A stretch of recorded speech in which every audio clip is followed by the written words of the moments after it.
Check,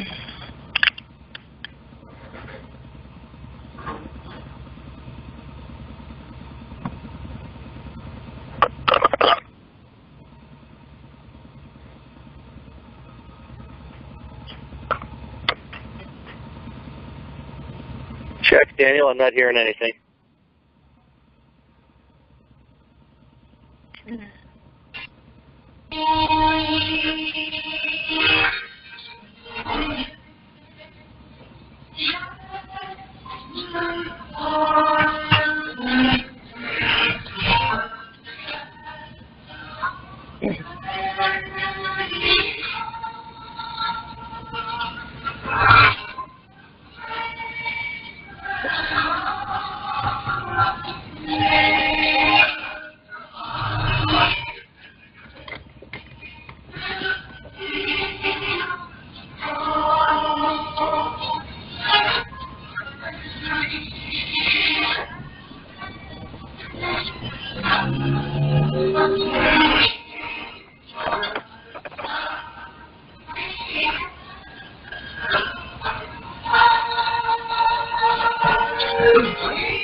Thank you for joining us tonight. This is Studio 1776. I'm your host, Daniel Leach. I'm joined tonight by Tania McCash, Lorri Anderson, and Eric Jones, the Freedom Screamer from Courtroom Watch. Lorri Anderson is Lorri Anderson Live. She's going to be presenting for the Single Parents Helping Single Parents. Lorri Anderson Live interviewing Tania McCash. Tania McCash is a single mom, also fighting for her children in court. And tonight we're going to be talking about medical kidnapping and judicial corruption.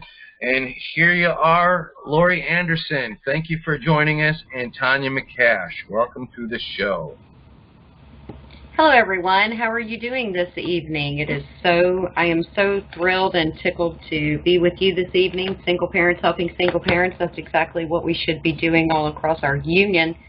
On top of that, this case is an extremely important case that you need to know about, hear about, pay attention to, because it could be you next.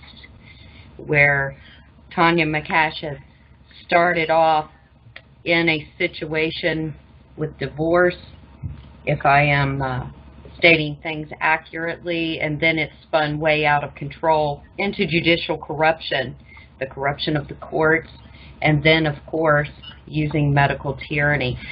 I would like to introduce you tonight to Tania McCash, and how are you doing tonight, Tania? Oh, hi, Lorri. Thanks for asking. I am well, thank you. I'm okay. And how are you guys doing? We're doing well. Thank you so much. Now, Tania, can you tell everyone a little bit about basics from the beginning? What started this situation that you have found yourself in recently?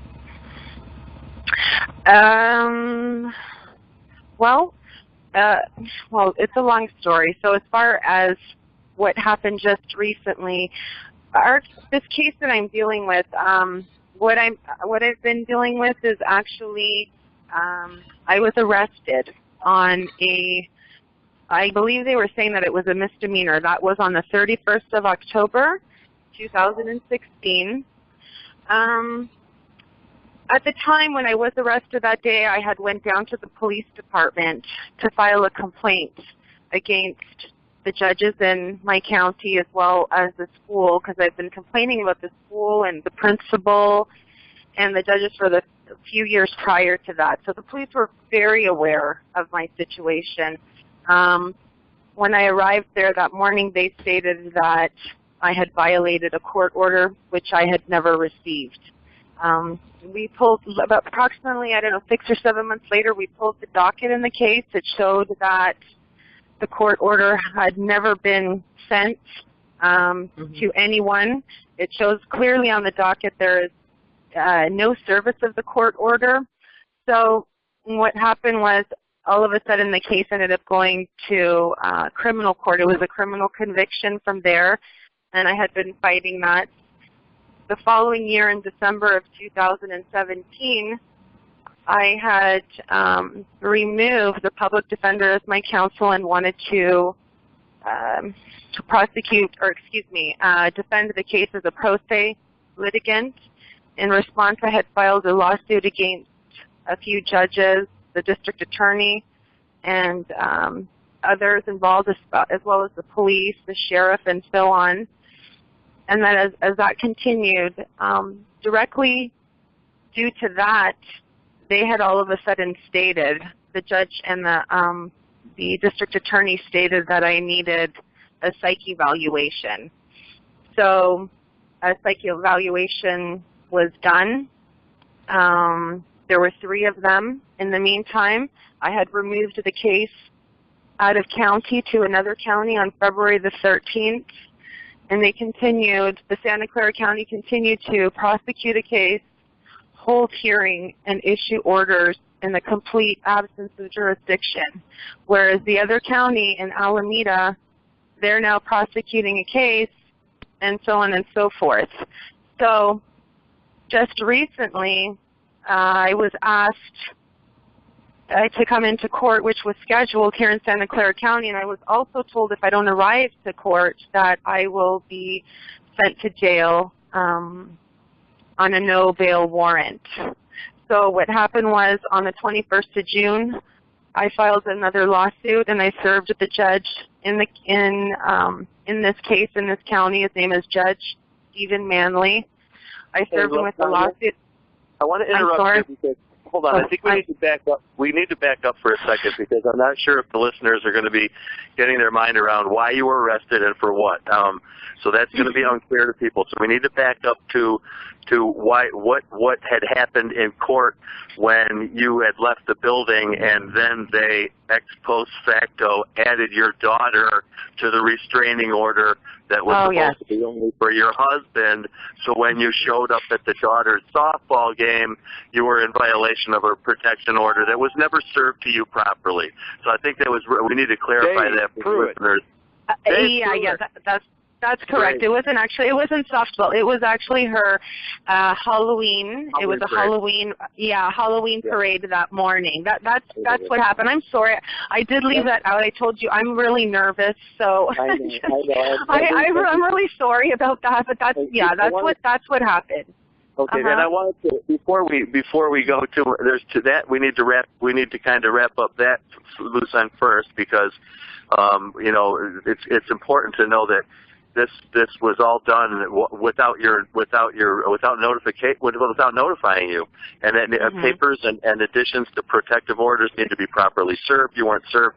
You had no idea that they snuck your daughter into the order of protection that was supposed to be only for your husband. What he's worried about from you, I don't know, because I know you personally to be a very nice, rational, reasonable woman. You're not going to go on any, spree of violence to go after your husband. So I think that was absurd to begin with. And then adding your daughter was just a topping on the whole thing that made it impossible for you to see her without getting in legal trouble. So I think that was important. The second thing is, I think we need to remind the listeners, especially who are involved with our last broadcast regarding your case, will know this, and hopefully people got involved. But I wanted to thank the listeners of Single Parents, Courtroom Watch, and all their platforms out there for assisting Tania, because we got her out of jail with the public support as she was locked up and just recently released. So I thought that was big news, and we needed to kind of reiterate how important it is that you were released early, and how gratifying it is that the public pressure was obviously so enormous that and now very rarely do they bring somebody back into court, and it was to let them out early, especially in a situation like yours where you're under heavy persecution. And it was like the day after the broadcast that we did. So I think kudos to all the listeners out there who got involved, because somebody had to be calling or else they wouldn't have let you out. So I think it's important that we thank all the people out there who are following your case and following what we do with Courtroom Watch and what Lorri does with Live with Lorri and what Daniel does as single parents. And this is why I'm so glad we're putting this out on the single parents platform, because the single mothers especially need to hear from other single mothers like Tania and Lorri exactly what's going on out there. So I'm going to dish it back to you guys, but I wanted to tie up those couple of loose ends first just to give people the full picture. The daughter, the sneaky court snuck the daughter into the protective order and then didn't notify Tania properly, so when Tania showed up at the Halloween parade, she was trespassed and said, "You're not supposed to be anywhere near your daughter, Mrs. McCash." And so here we are, and it's a very sad situation, but you're doing great, Tania. Don't be nervous. You're among friends here and out there. Everybody, I think it's not very difficult to convince people on both sides of the political spectrum that there's corruption, severe corruption in the courts. Okay, so back to Lorri and Tania, and so you give us the details of your case and how so we got the beginning, which was the protective order that added the daughter without notifying you, and we got kind of the end, which is you just got released a few days ago. Now kind of fill in, Lorri is going to walk you through, and you're going to fill in kind of the middle part and let people know what you've gone through and how, and you should be commended for all the work you did in the courts, representing yourself, representing your children, and eventually taking it to the next level in federal court, which I'll let you guys talk about that. Go ahead, Lorri and Tania. Thanks for indulging me with that little clarification. And another thing I wanted to point out, that Eric was great to bring that up. Tania, the question is this: for the original restraining order before your child was added, were there any affidavits of truth that came along, sworn to be true and correct under penalty of perjury against you? I'm so glad that you brought that up, because somebody just told me recently, I had another friend of mine who had asked me the same question, and I said, no, not that I'm aware of. Every time we go into court, my ex-husband continues to say the same thing. It's absolutely ridiculous because there's been no supporting that. So when this violation happened, it was on the 31st of October. We were in court, I believe it was the 25th of October, in regards to this particular restraining order. Prior to this, I'm sorry I'm adding all this, but I really kind of want you to understand what happened here. Prior to that, he put a restraining order on me, and what I did find out through my experience was a first person, who does that is kind of starts to lead and win in this really sick game. That's kind of what happens. That's what I've noticed. And so what he did was he put an order on, and it was a 20-foot peaceful contact order, which was just between me and him. I was calling the police nonstop, complaining about it, stating that he continues to violate it. He's calling me, following me around town, sending text messages, mailing things in the mail. Their answer was the same every single time: you need to go back to civil court, ma'am. I complained to my attorney. She didn't do anything. No one did anything. So I thought, okay, well, I'm just going to wait it out. And I didn't know what else to do. So they refused to let it go. Then what happened was that particular day, actually, a few months prior to that, I had sent a letter to the court, and I stated, you need to refrain from harassment. And this was to the judge and a whole bunch of other people. And I said, if you continue to do this, I will prosecute you to the fullest extent of the law. Well, next thing you know, someone's following me around town, serving me with papers. I did go to court. At this time, I've had already lost my lawyer. I went through 5 of the most expensive lawyers in the county to represent me, plus I was flying another one up from another county, from Los Angeles County. The whole thing, it didn't matter who I got or how much money I spent. No one was on my side. That was quite clear. anyways, what happened was when I was in court that day, I left the courtroom, and I guess that was my mistake, but that's what happened. And what happened was they continued with the ex parte hearing without me. So when I came to the school a few days later, they said a new order came in, and they had arrested me. And exactly like you said, Lorri, as far as I know, there was absolutely no affidavit. My ex-husband continues to say in court that he thinks I'm going to kill him. That's the most ridiculous thing ever. And actually that day that he and I were in court, when we were there together that day, I believe it was the 25th, like I said, of October, I had asked him there, because at that point I was representing myself and I didn't really know what I was doing and I was nervous. And we were sitting there and he starts making some kind of statements. His attorney stated, and he stated that he was afraid that I'm going to kill him. And so and those were his exact words. I couldn't believe that he said that. And so I looked at him and I said, you know what? I go, these fears of yours, that that he truly, I mean, he's saying it's true. I mean, he's saying that, right? So you're assuming that it's true. And I said, did you tell the police your fears, right? That he's afraid of a murder. That's basically what he's saying, right? And I said, did you contact the police and let them know your fears? He said, yes, I did. And I said, and what did the police say? Right? Because isn't that a valid question? You know what he said on record? He said on record, they said that they're busy.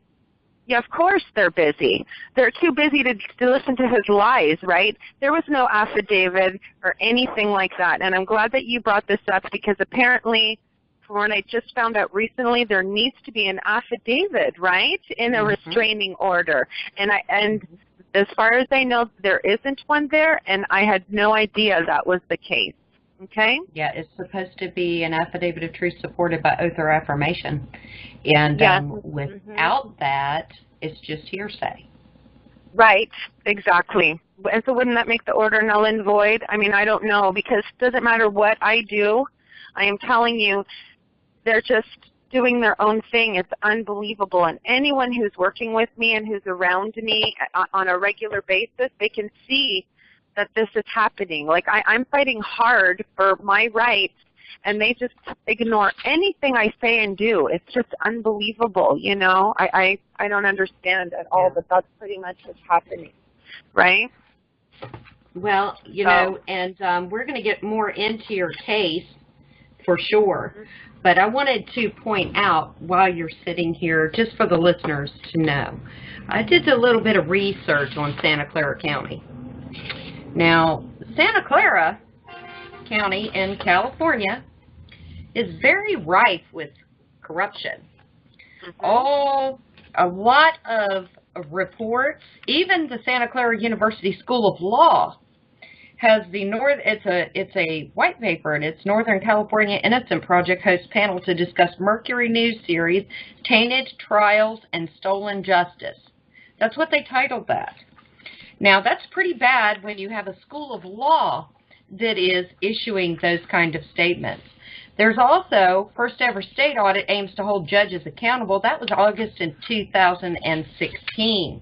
The sheriff that Tania is dealing with, this is April 2nd, 2018. Santa Clara County candidates blast sheriff for an unethical conduct over snatching an IA tape. There is this county that she is referring to, and she is right, because I did do some digging myself. This county is rife with corruption, from the judges to the prosecuting attorneys to people even in the law enforcement agency itself. There was a lawsuit that claimed that the South Bay deputy filed a false child abuse report against a father while he was trying to seduce the mother. Yes. So this is the type of stuff we're talking about, and in the area that Tania is dealing with. Now, one thing that I found really interesting, and this was a 2017 article, the San Jose police investigate after Mercury News employee was stabbed. The title of the article was Reporter Was Stabbed After San Jose Mercury Exposes Santa Clara Court Corruption. Now, that was in 2017 that this was covered. So this is the type of people that Tania is dealing with. And of course, why does this affect on the single parent aspect as well? Because a lot of people, and I have found, and I can tell you this personally because for almost 20 years I did work for Partnership Against Domestic Violence, and I helped with people who were part of domestic violence issues, both men and women. And let me tell you what you will find. You will find a lot of individuals will abuse that system in order to get their way in the courts, in order to try to get their children. And that is also a manipulation tactic that needs to be stopped. In other words, if we can prove perjury, people who perjure themselves, it does not matter who they are on the stand, they need to start being held accountable. Perjury is a felony, and it is punishable up to 5 years in prison. That needs to start happening all across our union. Why? Because there are a lot of innocent people who get locked up. There are a lot of children that get taken by CPS or the state or other spouses or whatever the case may be, all because of perjured testimony. And until we start holding the people who are actually up there perjuring themselves, knowingly perjuring themselves, in order to obtain a goal, need to be held accountable, then this unfortunately is not going to stop, and we have to speak out against it. Tania, I hate that you have had to deal with this mess, but I have honestly seen this time and time again, to the point that even the Partnership Against Domestic Violence that I used to work with, we had what was called a 3-day cooling off period, and they actually, the people who came in, we were required to wait 3 days, and we did a lot of research to make sure that there was some truth-telling going on, or if there were lies, we dispelled them and didn't stand with them in the court. I wish every one of the domestic violence places would do that, because it would help a lot. Now, back to your story. So you had the first restraining order, if you will, which you said they called a peaceful contact order, correct? That's correct. It was so peaceful contact order ended up going to a 300-yard no contact order, and then he added my daughter without my knowledge. I had no idea. That's just silencer. You have to understand, I complain a lot, okay? So my situation, I don't know, it might be typical for the people who complain like I do. You know, I deal with a lot of other civil rights people, human rights groups, people in the area who complain as much as I do, and it seems like we're getting hit really, really hard with this. You were just talking about a woman who, I believe that's what you just said, right? There was a news reporter who tried to expose the corruption, and they were stabbed. Is that correct? Yeah. Yep, absolutely. Okay. So we have another woman in our group. The woman in our group, her name is Susan Bassey. She has an online website. I think it's called John Q and Jane Q Public, and they're exposing corruption in the county. And she went down there. She's part of the news media, right? So she's at the courthouse, and she's filming one of our other friends, or, you know, another activist getting attacked. And all of a sudden, the sheriff took a hold of her camera and broke her hand. And this made the news, the San Jose Mercury News. So they broke her hand, and they arrested her after that anyways. And now she's facing 4 separate suits, like complaints against her in regards to filming in the courthouse, you know. And the sheriff broke her hand. I mean, I can't get over that, and no one's doing anything. It's shocking, you know, but the thing is, I feel for myself, my feeling is if I'm successful, I really hope and pray that it's going to open doors for others, you know. And so, I'm always going to, I'm going to fight hard for what I believe is right, and plus, I'm fighting for my children. That's the only reason I've remained in the county. I'm not from here, as you know. I'm from Canada, and I moved to the United States in 1998.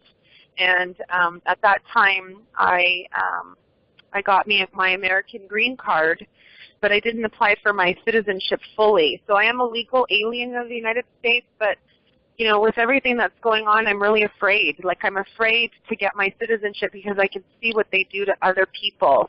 And people are just innocent victims, you know, from all of this. And And I don't think at this point I'm going to get my citizenship because I'm really scared. I know at this time they continue to hit me really hard, and if things get worse, I'll just leave the United States. You know, so that's my option. But other people don't really have that option. They're stuck here dealing with this as best as they possibly can.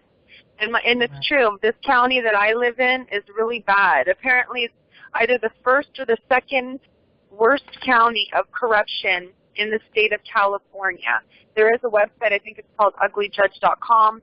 It talks about some judges and the corruption that's going on in the county. We do have another friend of ours also, and we were discussing this, and he said, you know, you're not going to be able to change anything. This has been going on for 40 years. 40 years. And I said, well, you know, but I'm hoping that we can. Who knows, right? Because so many parents, now they're starting to picket downtown Tuesday mornings in front of the courthouse complaining about their children being stolen by CPS and so on and so forth, you know, for no reason. Even in my situation, my ex-husband has 6 complaints of CPS against him by mandated reporters, and he has my kids. That doesn't make any sense. There was complaints against his mother, also mandated reporter documented. He still has my children. I mean, that's just, I mean, you see what I'm saying here? This is, yeah, it's truly a crime. But you know, we're looking for solutions, and I just don't know what they are. But you know, we keep trying as much as we can. You know, but. Right. It's terrible. It's terrible. It really is. Well, let me ask you this so that the listeners understand, because we've gotten through the restraining order part, and then you were not served, so you didn't know that the restraining order had included your daughter, and so then they pick you up for a violation of that. So let's skip a little bit forward, and let's skip to what just happened. Earlier this month, actually. Yeah, so, right. So what happened was, like I explained, what's really important to know here is we removed the case out of county as of February the 13th, 2018. It is in another county. That's really important because it is located in Alameda County, but yet Santa Clara County is prosecuting the same case. I don't know how that's possible. And even though we filed a CM-180 stay of proceedings, they just continue to prosecute. I don't get it. And nobody does, you know. But the thing is, how do you not go to court? If you don't go to court, you know, you're going to go to jail and all this stuff. So, I mean, I had to go to court in fear of, you know, losing losing my freedom. You know what I mean? So that's what happened with that. And so when I went, now when I was there, just hold on, I think I was scheduled for August. I think it was August the 16th. I had went in. And as I was saying, on June 21st, I had served Judge, not me, like someone else served on my behalf, Judge Stephen Manley with a cross complaint, okay? Which, you know, the state of California has a complaint against me, right? So what we did was we responded in a lawsuit, right? So this judge was named in this lawsuit, and it was for civil rights and due process rights and all of that. And when he was served that morning on June 21st, I'm sorry if I'm jumping around, I'm just trying to explain properly. But no, okay, thank you. Then on June 21st, he was served the lawsuit at about 5 to 9 in the morning. He holds court in his courtroom twice a day at 9 a.m. and I believe at around 1 or 1:30 in the afternoon, something like that. I was scheduled for the 1:30 hearing. When I arrived there, he wasn't there because by law he can't be, okay? He was now served a lawsuit. There's a conflict of interest. He is not able to sit on the bench. That's the law, right? So what happened was instead of him being there, another judge took his place, and his name was Commissioner Stephen Yep. And so what happened is when Stephen Yep started to speak, you know, and I was scheduled to come in, so I sat in the audience or in, you know, in the pews and that, right? So when he started talking, the first thing he said was, if you don't want me to hear my case, just let me know and I won't hear your case. That's exactly what he said. So when they called my name, I came there and I said, excuse me, I heard what you said and I'm electing to have you not hear my case. And he said, you don't want me to hear your case? And I said, that's correct. I don't want you to hear my case. He said, okay, that's fine. I won't hear your case. Come back on August 16th. And he said, you make sure you wait for your paper, because if you don't come back here, I'm going to issue a no bail warrant for your arrest. Yeah, you know, and for me, I bring witnesses with me all the time, because what we do is we file affidavits in support of what happened, okay? We file them into the case, and they're notarized, and that's what we do. So I make sure I always have somebody with me, okay? So the people that I had with me, they heard that as well. Anyways, I arrived on the 16th of August, and it was I believe, hold on for a second. Oh, yes, it was an afternoon hearing. Judge Manley was not there, but Commissioner Stephen Yep was there again, okay? So all of a sudden they called my name, and I told him, and he said the same thing. He started with the same speech. If you don't want me to hear your case, let me know, and I won't hear your case. So I thought, okay, I'm going to, you know, that kind of worked last time. So I'm going to use the same line, right? I'm hoping to buy some time, because at this point, to tell you the truth, I'm ready to leave the country because things are so bad. I'm starting to unload my storage. At that point, the venue's already been changed anyway, so it should not have been in that court. Is that correct? Absolutely, that is correct. But what can I do? I cannot not come, right? So that's the thing. Yes, the venue has changed. We have court scheduled in the other county. Court's going on. This is all documented completely, you know, and so everything is documented. I send out my documents to everyone, make sure everybody has copies so they kind of know what's happening and stuff like that, right? So yes, absolutely. The other county has jurisdiction. Actually, what I forgot to tell you was, I do apologize. Just I think about a week or two before that, at the beginning of August, I had filed in Alameda County. I had moved my case into the United States District Court. Okay? And what happened was, I believe you probably have copies of this. I moved it to the district court. Next thing you know, the judge responded, which was the chief judge, and she is the chief judge of the United States District Court, Northern District Court of California. Her name is Phyllis Hamilton.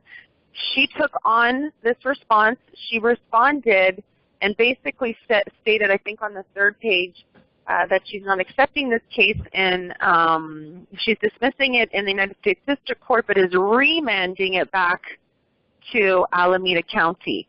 So there you go. What was her justification for doing that? She said it wasn't a proper removal on the, like, I didn't give her enough.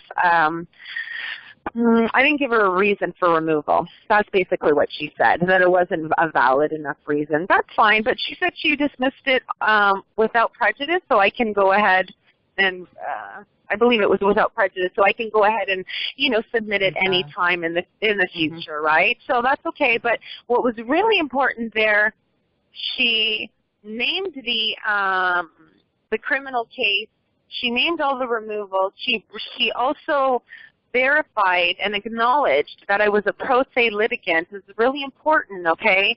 Because I have a public defender who refuses to stop talking on my behalf.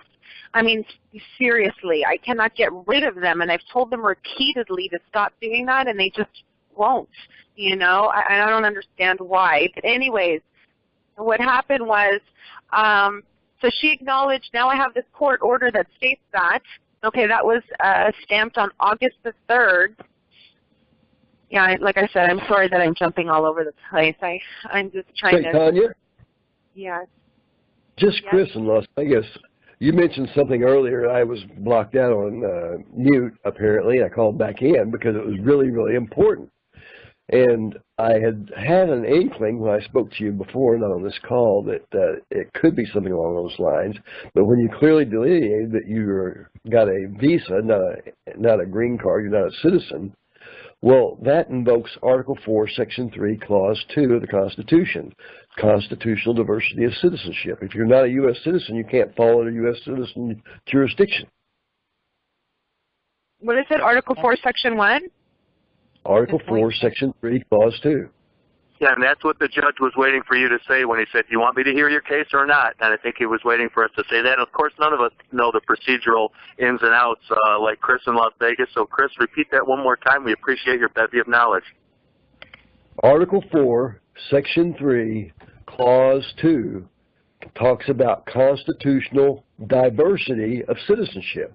Diversity means you are polarly opposite from it. You're conflicted because you can't fall into the jurisdiction. You're without the jurisdiction because you're not a U.S. citizen. That U.S. citizen is a really dangerous concept because that's subject to the plenary powers of Congress. That's what they're operating in the rebuttable presumption of. And so you must rebut the presumption they have jurisdiction of you because you're not a U.S. citizen. Okay, I get what you're saying. So this is the thing.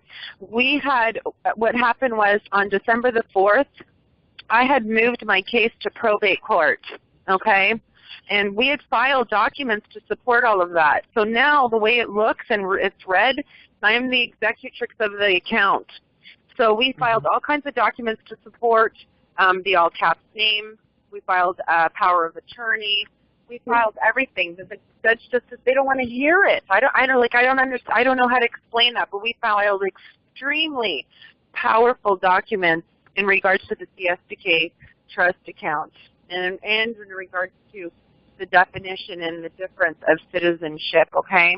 This was filed in Santa Clara County, and then it was moved, and a probate case was open in Alameda County. And then from there, what happened was there's still a probate case, but when we went to see the judge and he heard because I basically opened a petition, right, and I moved everything over into his courtroom, and he's arguing with me and saying that it's not supposed to be in his courtroom. So I I didn't answer his question properly, which had to do with what you're kind of talking about. So I redirected him, and I kept on saying, well, I'm new to this, and the reason I'm here is because I'm here to have you validate my papers and make sure that I submitted everything properly. And he didn't like that. So he kept on saying something else, and then he finally got angry, and he's like, I asked you 6 times and you refused to answer my question. And I almost started to cry, and I just said to him, because he made me look stupid, because what he said was, he said, this court is for dead people and you're not dead. And I said, well, that's right. You did not say that. Are you kidding me? Can we get that? He admitted that. You got to be kidding me. You never told me. Slowly again, Tanya. What happened? I'm so sorry. I didn't know what you just said. Here's what we want to do. We want to have time. Yeah, we want to have Tanya repeat it. Yeah. And then after that, Chris, I want you to talk about what that judge was talking about when he said this court is for dead entities. Go ahead, Tanya, and then Chris. This was Judge Reardon in probate court in Alameda County. The one you talked about first, that was Judge Yep, okay? And that is in Santa Clara County, but, that's the Family Justice Center, but that's still under probate court, right? Okay? So that's where that is, because they had moved the case from criminal and they put it into the Family Justice Center. Now it's sitting in the mental health and drug court. You understand kind of, I hope I'm saying this right, but are you following me a little bit, right? We want you to repeat what the judge said about being dead. Yeah, what Judge Reardon said. That was Judge Reardon. So what he said was, he said that this, and I had a witness with me there that day as well, okay? And what he said was that this court is for dead people, and I'm not dead. And so finally I said to him, I said, you know what? I am sure that I am not the first person who has confronted you with this. And he said, actually, you are. I've been a judge for 20 years, and prior to that I was an attorney for 10 years, and I was just like, oh my gosh, because I said civilly dead, you know, and he goes, why don't you explain to me what civilly dead means? So I was like, holy crap. I was just like, I didn't know what to say anymore, you know, because of course they know more than I do, and so I kept on saying the same thing. I go, I explained to you I'm new to this, and I'm trying to, you know, explain properly. And so finally I told him, I said, you know what, because when he tried to, you know, humiliate me there in front of other people, because I can see his clerk laughing, you know, totally laughing, and I look like, you know, I just felt foolish, right? But I knew what I had filed, and I tried to say, you know, I stand on my documents, and I did say that repeatedly without having to answer or to look for the magic, you know, whatever answer that he wanted to hear, which I wasn't. You know, I didn't say, right, I don't know what he wanted. As far as I'm concerned, it doesn't matter what I would have said, because I filed beautiful documents to support all of that, and there is no way he should have made the decision that he did. Well, but besides, Tanya, Tanya. So what he said about being dead, Tanya? What he said about being dead was accurate in that court, and he actually admitted that you were a live individual. That's huge in the court system. Chris, would you like to please, because you do this so well, would you like to explain to Tanya how huge this information is? Yeah, and Chris, let me just butt in here a little bit and ask you if we can. Shall we start at the Sestakeva Act of 1666? I think that's where we should start. What do you think? Well, that would be a starting point. I'm not sure if it's the best one, because it's kind of a complex concept that a lot of people aren't familiar with. All right, you go ahead. When we look at the words person, resident, individual, you'll find these are technical words of art or war art, as the case may be, and they have specific definitions and legal implications. What some call tacit operations of law. That means they operate without your knowledge by the implication of using those words, whether you know it or not. In fact, attorneys and judges are notorious for using terms in a broad, general, vague, and ambiguous, arbitrary, capricious sense. However, although they use them and you perceive them in that fashion, in whatever way you want to interpret that you think they mean, they have extreme, narrowly specific definitions they're applying to those word terms. The word term resident, when we look at the etymology, the word science of how that word is assembled and put together, it has three different components. The first, race. Race in law, like the race adjudicated, the thing. The race, like say, race in law, or R-E-S. It's also, you can have a race of trust, the thing that's in the trust. So if the race is a thing, then ID is an abbreviation for identified or individual, and ENT is an abbreviation for entity. So truly, that word resident is a thing identified as an entity, and it's implied that it's a dead corporate fictitious entity. A corporate trade nom de guerre, that's the name for war. They commit war against us without our knowledge. The all caps fictitious name is only used in death certificates. And what that judge did, he did you a tremendous favor in that court that day, and you need to get a copy of his transcript of that court that you were in, because his words are now law, because he declared you to be a live, living, flesh and blood woman, not a dead corporate fictitious entity, a resident, and therefore you cannot be a 14th Amendment subject, serf, slave, citizen. The word term citizen, go ahead. Yeah, you're doing a fantastic job, but you might be one level. You might be at the 104 level, and we got to come in at the 101 level. So, because I know this is confusing, it was to me when I first came into this, and so I'm very sympathetic with. I know a lot of people out there saying, "What do they mean dead entity, and why does the court look at it dead?" Okay, so here let me take a stab at it. I'm going to do the reverse of what you did. I'm going to start off. I'm going to try to take. Chris kind of got into the details first, and then made the thesis at the end. I'm going to start kind of with the concept first. When you go with the court for the court to do what it needs to do, which is rip you off and steal your money and do it legally, they need to look at you not as a living man or a living woman made out of flesh and blood with a soul and a spirit like we all know that we are. The courts, insidious as this is, and it's going to be difficult for people to get their minds around, but they have legally put everybody into a trust, which becomes no longer a living, breathing man or woman. It becomes a fictitious entity. In other words, a made-up, well, almost a corporation, so to speak, that is under your name. So when you go into court, they don't look at you as Tania McCash, the living woman. They look at you as a trust, a corporation, a fictitious entity, a person, which is not a people, something that is legally defined as no longer a flesh and blood living entity, but a soulless, a dead, and this is hard for people to understand.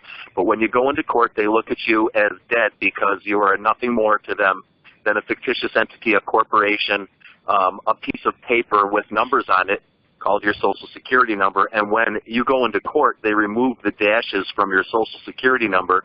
They call it a QSIP number, and then take out a bond on that case using your Social Security number as the registration number for that fiduciary instrument, for that bond, for that piece of paper that they've just turned you into, that they're going to make a whole bunch of money selling on the open market. And Lorri found this out, she knows, as a real estate investment trust.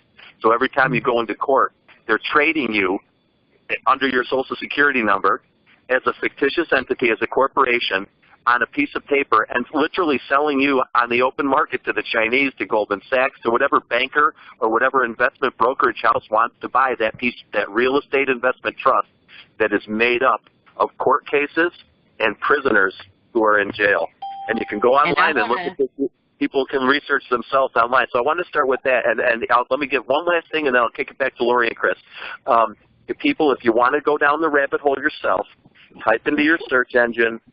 What it's called is the Sesta-K-Vi Act of 1666, and that would be spelled C as in Charlie, E as in Edward, S as in Samuel, T-U-I, T as in Thomas, U as in under, I as in intelligence, C-E-S-T-U-I, Sestui, and it's pronounced Sestu, C-E-S-T-U-I, and then the next word is K, Q-U-E, that's Q-U-E, and then Vi, V-I-E, which means life. And Sesta-K-Vi means the cessation of life, the end of life. And what it is an act passed in 1666 by the church and the royal families, so basically London and Rome, which said, and you can look this up online, and it says that sailors and merchants and soldiers that go off to sea, if they're not heard from in 7 years, because don't forget, back in 1600s, they didn't have Twitter, they didn't have telephones, they didn't have U.S. mail, they didn't have Western Union, they just had, you could disappear, they don't know. So what they do is they use that as an excuse to say, after 7 years, if you've gone off to sea or gone off to war or gone off to explore or gone off to be a trader or a discoverer or whatever you are, then if you haven't been hurt after 7 years, you are considered to be dead. And that, even though they've gone through some window dressing to make it appear that they've repealed that, if you look up the history of the Sesta-K-Vi Act, you'll see that it was never truly repealed, that they're still looking at everybody as dead at the age of 7. So if you don't go into the court by the time you're 6.5 years old and claim yourself as a living entity, which who's going to do that? Then you're considered dead by the court. And that's why we have Tania McCash on the phone tonight telling us that she went into court recently, last year, and one of the judges actually said this court is for dead people, not living people. And Mrs. McCash, you're exercising and what's the word? You're announcing that you're a living being, and that's causing problems for this court. That's what the judge was basically saying. He said this is for dead people, not living people. He was complimenting Tania because he was basically telling Tania in that statement that she is a living woman she's doing a good job by asserting the fact that she's a living woman, and that the court doesn't look at people as living. They look at people as dead, so they can treat them as a trust and just trade you on the open market as a fiduciary instrument. And they think because they've legalized this through the bar and all the members in the legislature, that they think it's okay to look at everybody as dead. And this judge actually thinks that he can get away with that. I think this is shocking news. I know Lori's jaw hit the floor. She's still probably trying to pick up her teeth off the floor. I'm tickled that he admitted it. That means she did something right in her paperwork. But I want to add to what Eric and Chris are saying. Tanya, this may help you a little bit with what they're saying, because I know this is a lot of information at one time, even for some of our new listeners. 26 U.S. Code 7343 is the definition of term person in the corporate entity as to what they are referring to. That is the dead entity that the judge is allowed to hear things over. He admitted in the court when he said you are living, he admitted that you are an individual person as 1 U.S. Code 8, a human being, child, and individual as including born alive infant. So that is huge in the understanding that this judge has admitted that you are a live individual instead of a corporation person. And that is really, it was a compliment from the judge. You did obviously some things right in that aspect. The judge, by admitting that, that is also why he asked you, do you want him to hear your case? Because no, that's a different judge, okay? The one who asked, do you want me to hear your case? That is Stephen Yep in Santa Clara County, Department 61. He's a commissioner, and apparently he's supposed to say that because if you want a judge to hear your case, that's different. But as a commissioner, he apparently needed to offer that to the public. This situation that you and I are talking about right now, in regards to the probate case, that is Judge Reardon in Alameda County in the probate division.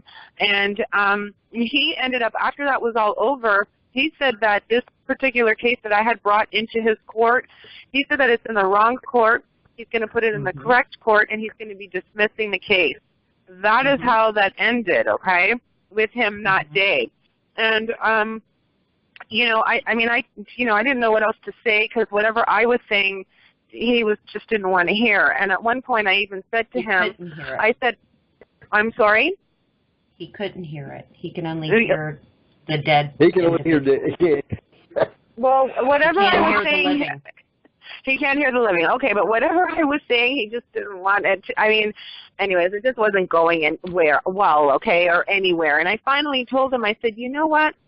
I said, because they're humiliating me. That's how I felt. And so I said to him, I go, if you didn't agree on my paperwork that I had filed into this case, because now I had filed for months already, documents to support the all caps name, to support the CSBK account, to support the civilly debt. I filed nonstop in regards to that, okay? And then I said, if you felt like that my paperwork wasn't correct, why did you bring me here? I said, I got a court order with your name on it, also your CEO of the court and your court clerk. Then I said, if you felt that way, why did you have me come in here this day? You could have just ruled otherwise, right? Oh, he didn't like that. He was so angry. So I can't even remember what he said, but it's like, right? I mean, if that's how you really feel, like, what is your point to humiliate me? But anyways, what happened was... Let me interject right there.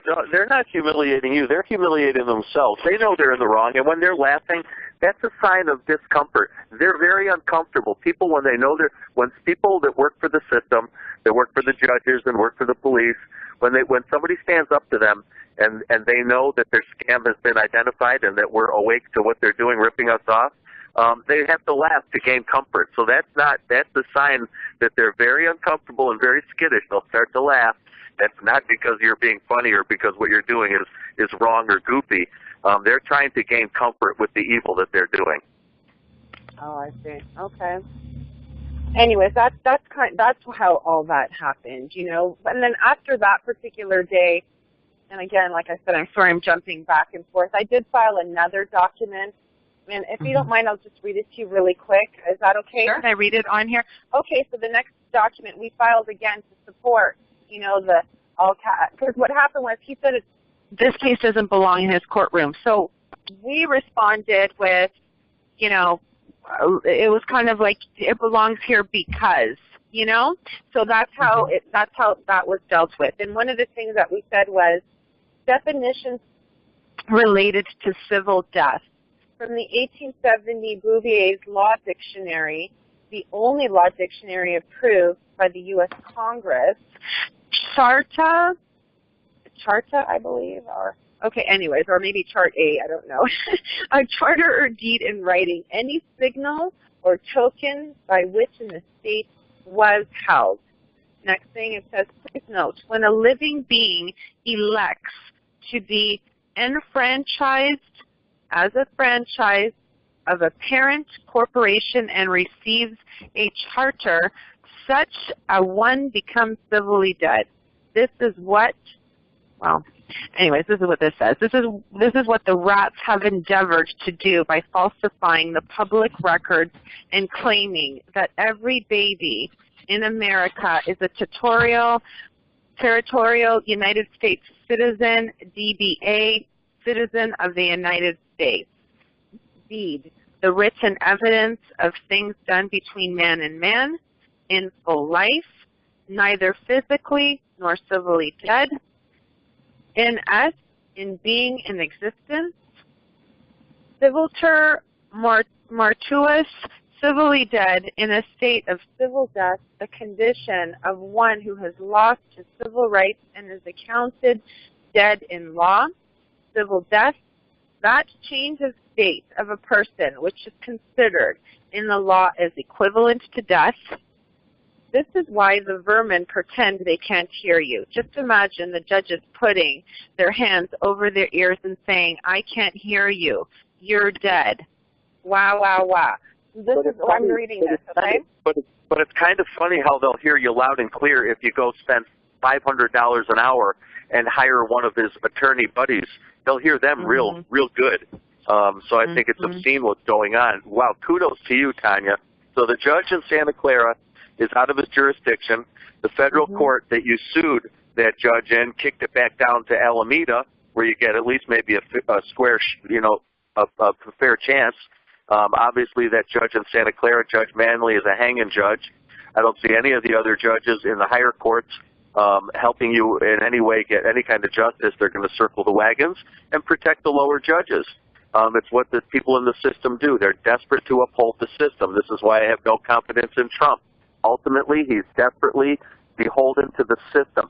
And the system as it is right now is completely corrupt. It's been warped. It's been completely changed from what it was, which was an open, fair playing field where people had liberties and had their independence, to just nothing more than communist occupation. So it's obvious what's going on. So the courts are the perfect illustration of that. Lorri and Tanya, back to you. And I want to point this out. The definition of citizen in Black's Law, one who, under the Constitution and laws of the United States or of a particular state, is a member of the political community, owing allegiance and being entitled to the enjoyment of full civil rights. All persons born or naturalized in the United States and subject to the jurisdiction thereof are citizens of the United States and of the state wherein they reside. That was, of course, brought in by the unlawful 14th Amendment. Oh, let me add something to that, Lorri. Citizen is part of the political community. I just want to add something to that, Lorri, before you go on. If you also look back to your Roman history, in the year 212 AD, all free men of the Roman Empire became citizens. And that's right out of my Latin dictionary, Roman history section.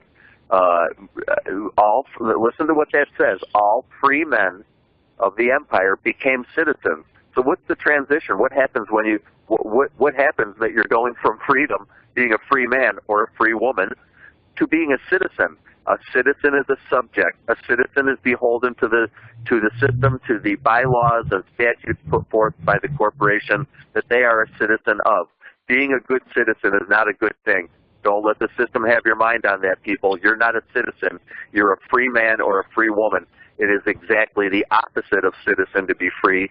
The opposite of being free is being a citizen. A citizen is something you never want to be, and that's why every news outlet in the country is telling you, be a good citizen. Be a good citizen. Right. That means obey. Yeah, be part of the corporation. Don't be free. Don't be independent. Don't be an individual. Be a part of the Borg. Be a part of the collective. Be a part of, be a good little communist citizen. Go ahead, Lori. Yeah, you want to be a non-citizen U.S. national. There you go. But also under citizens, it also states, quote, are members of a political community who in their associated capacity have established or submitted themselves to the dominion of a government for the promotion of their general welfare and the protection of their individual as well as collective rights. Oh boy, there's that word collective, which means communism. And by the way, Tanya, this is Canada, Blackwell, by the way. Tanya, Canada is a dominion. Don't forget. So you may not have much better luck in Canada. At least in this country, there's something that you can fall back on. We have a common law structure and a constitution. As butchered as it has become, it's still something. And Canada is listed as a dominion. It's not a republic. Or a union or a confederation like the United States. There's a bunch of states coming together to get things done under one flag and have interstate commerce and national defense. But Canada is a dominion, and it is a dominion of England and the British Crown.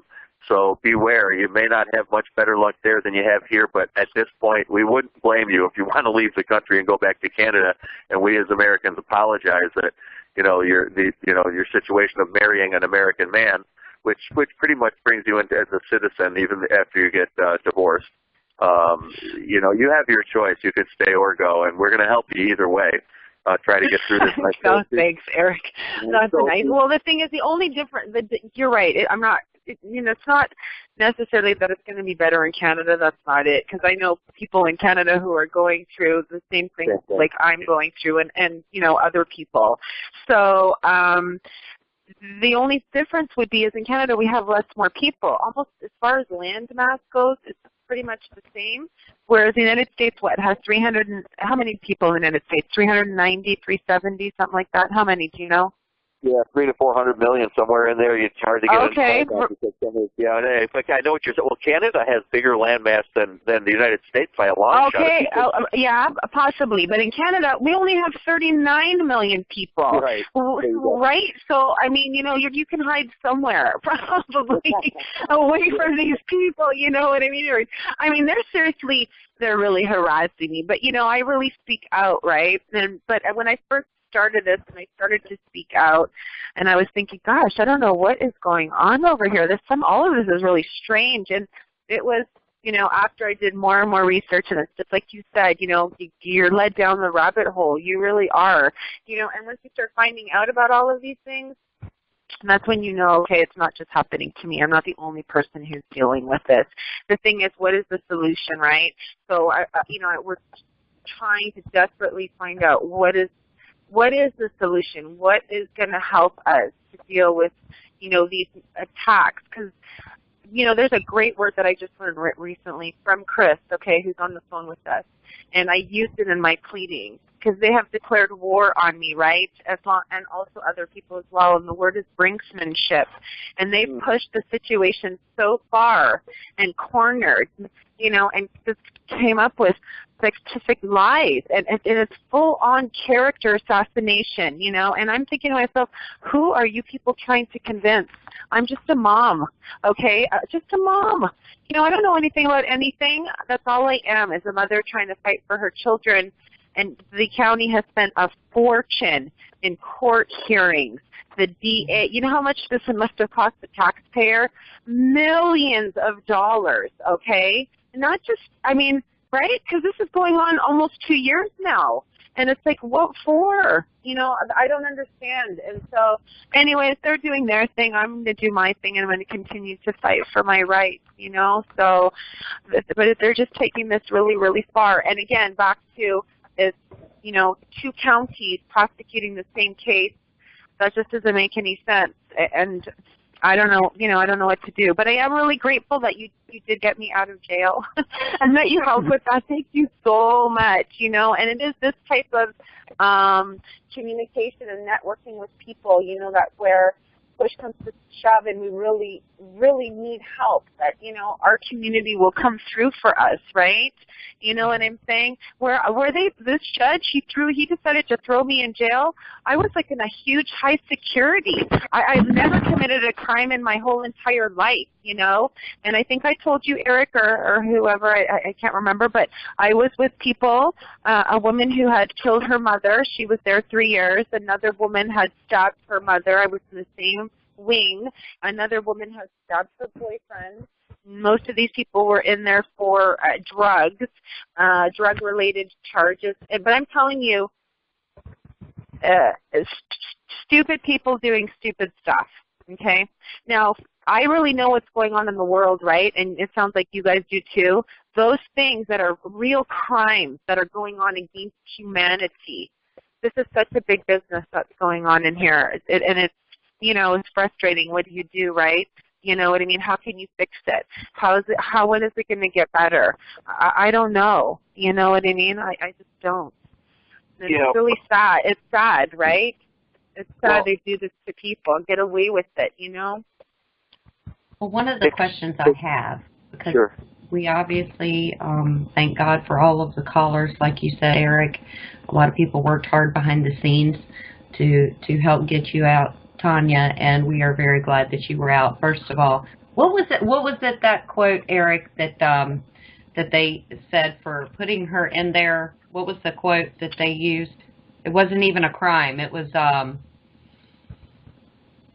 when Judge Manley locked her up and threatened her that she did well, he basically said, Tanya, correct me if I'm wrong, and this is kind of where the most recent chapter, you know, had kind of closed with you getting out. But Judge Manley, when you went up in front of him for a violation of a protection order that your daughter was added to without your knowledge, showing up at a Halloween parade just to see her march in the Halloween parade, and then being told by a judge that you're going to have a no bail warrant if you don't show up in court, and then this judge says you're going to take the drugs, the pills, the antipsychotic medication, or you're going to go to jail. That's just an overt terroristic threat. Now, keep in mind, this guy, Judge Manley, runs the drug court, and he's telling Tanya that she's got to go on drugs. Now, does anybody out there listening to, any of you single parents out there listening to this broadcast, does this woman, Tanya, sound like she's mentally ill? Does she need to be locked in a room at a prison psychiatric hospital, which is where she just was, 23 hours a day with no windows, one 5-minute phone call a day? I wouldn't do that to my dog. You'd go to jail. Eric. I'm not kidding. No, seriously. If you lock your dog, if I did to my dogs what the court and the bailiffs and the sheriffs and the state police did to Tania McCash in California, Santa Clara County, if I did that to my dogs, the SPCA and the New York State Police would escort the SPCA, Society for the Prevention of Cruelty to Animals, up to my place, and they'd lock me up in jail, and they'd seize my pets, and it would be bye-bye, Eric, off to the witch's court, and the dogs would be in protective custody. They wouldn't let that happen to an animal, and they do it to a person simply for standing up. Think how serious this is, people, and it can happen to any one of you single mothers out there. And once again, thank you on all of our behalfs for helping with the phone calls to get Tanya out, because it really did make a difference. So you're right, Eric. It is really serious because the district attorney was prosecuting a case in criminal court, making claims against me, right? So next thing you know, he decides to put it through. He plays the mental health card, which, I mean, that's a whole story on its own. But besides that, once that was done, they moved it to mental health and drug court. So out of criminal court, back to family court, you know, on the second floor, Department 61. And I told the sheriff that day, I said, I object to all of this. And I said, you need to arrest these people. They're committing fraud over here. And the sheriff gave me the paper, put his finger on his mouth and said, shh, and gave me a paper and walked away. So they, they know what's going on. They're all in on it. It's true. They really are. Okay. And it's not because I'm paranoid and it's a conspiracy. Black's Law Dictionary states conspiracy is two or more. Two or more. So that's right. I want to mention two things, and then I'm going to shut up and put it back to Lorri and you, Tanya. And if any of the other guys want to chime in, but I want it to be mostly Lorri and Tanya. I just had a few things to share. The first thing is, as far as these psych evaluations and this whole playing, like you just put it so well, Tanya, the district attorney played the mental health card. They're always going to play that with people who are effective resistors, so to speak, effective people in court who are standing up for themselves. I don't want to use the words like we're resisting, although we have, I guess in a way we are, but it's more of asserting your freedom and standing against things that are unlawful. Chris on the phone tonight was locked up on a mental hold for 2 months because he stood up in the court. Tanya, Anna Taylor, it's happened to so many people. And so I wanted to mention, that a case I just came across in New Jersey. We're going to get to this in a week or two.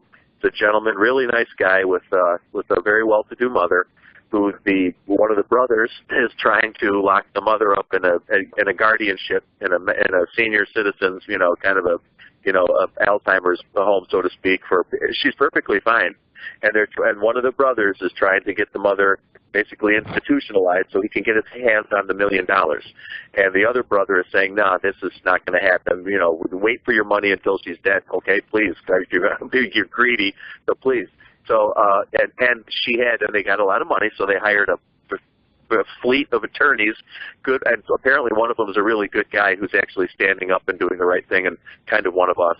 But we'll see if we can get him on, possibly on a broadcast in the future. But long and short, there was 8 psychiatric evaluations for this elderly woman who's about 90. The family hired 4 independent psychiatrists, top of the line, the tops in their field, okay, the real big names with the big money, and all 4 of the psych evaluations that were done by the family's psychiatrists, independent. They just said, give us an objective, of reading, and they all said the woman's fine. She doesn't need a guardianship. Leave the elderly lady alone to live out her days at home. She's not in a She wasn't even, I don't think she's even an invalid. She's doing just great. And all 4 of the court-ordered psych evaluations said that, boy, she's got to have a guardian, and we really need to get the court involved here and get our hands on that money and get the attorney some money and get the psychiatrist some money. How convenient. All 4 of the private ones said she was fine. The 4 court psychiatrists said she needed a guardianship. Oh, how convenient when they're making money on it. So it just goes to show you that the court is completely corrupt. All the agents of it are completely corrupt. It's a money-making racket. Without the abuse that they exert on us, they wouldn't be able to do so well in their pension plans and all the other monies they make along the way bonding the court case, on top of the big salaries that they get, taxpayer donated. So anyway, kudos to Tanya, kudos to the listeners. And Lorri, I'm going to segue, I'm going to bounce this back to Lorri because this is Lori's night. And I want to, Lorri, right now Tanya's in an impossible situation. Judge Manley in Santa Clara County, who has lost his jurisdiction in this case, but is still happy to lock Tanya up, is saying that she cannot leave the county. And Tanya has to appear in the county that does have the jurisdiction, Alameda County, the county next door. So if she goes to her appearance in Alameda and abides by that court, Judge Manley is going to lock her up for leaving Santa Clara County. And if she doesn't go to the appearance in Alameda and obeys Judge Manley's order to stay in the county she's in, Santa Clara, then she's going to be in violation of failing to appear in her Alameda. How is that for a catch-22 situation and absolute corruption, making it totally impossible for someone like Tanya to even defend herself and show up in court and do the right thing? If going to court is the right thing, we may have to start I never encourage anybody to just not show up, because then they're just going to come get you. Like Tanya said, they'll issue a bench warrant and they'll come get you at 2 in the morning, and that's not going to be pleasant. So I say go in, Go in with let's get to solutions, go in with courtroom observers, file your documents, and call the Archbishop, and he's the guy with the real power. I know that's a big jump, and we'll get into stuff like that later, but don't forget, if we circle back to what we were just talking about, which is Judge Reardon in this case, saying that this court is for dead people, Tanya, and you're coming in as a living woman with your paperwork. That's all put forth, that's a very ancient plan, and it's all put forth by Rome, the Sesta Act, which said you're dead after 7 years, which is what they're using as the legal basis to call you a dead entity when you go into the court. That's all put forth by the Vatican and Rome hundreds of years ago, and they're still playing by the same book. So anyway, back to you, Lorri. How about this impossible situation she's in? I'm just going to dish it back to you and see what your concerns are in this, and if you have any more gaps that you want to fill in, questions you want to ask Tanya, or solutions, just wherever you want to go with this. I'm in absolute shock that we have a judge here tonight, and Tanya's never told me this part, that the judge said that his court is for dead people. In other words, corporations, a name in all capital letters, a fictitious entity, something that's just an empty trust and not a walking, living, breathing person. That's why quite often when you go into the court, the judge won't look at you and say, are you Eric the Freedom Screamer? He'll look down at the piece of paper. And I'll always look them in the eye, like, trying to get their eye, like, how come you're not looking at me? He's looking at the piece of paper that represents you. He's not looking at you as a living, breathing person. When they say, do you understand why you're here? Absolutely not. This makes no sense at all. You have no jurisdiction in this matter whatsoever. Don't ever tell them you understand the charges and all that. Oh, and I'm being charged with something? Well, that's a financial matter. Bill it to the Vicar General or the Archbishop who runs my trust.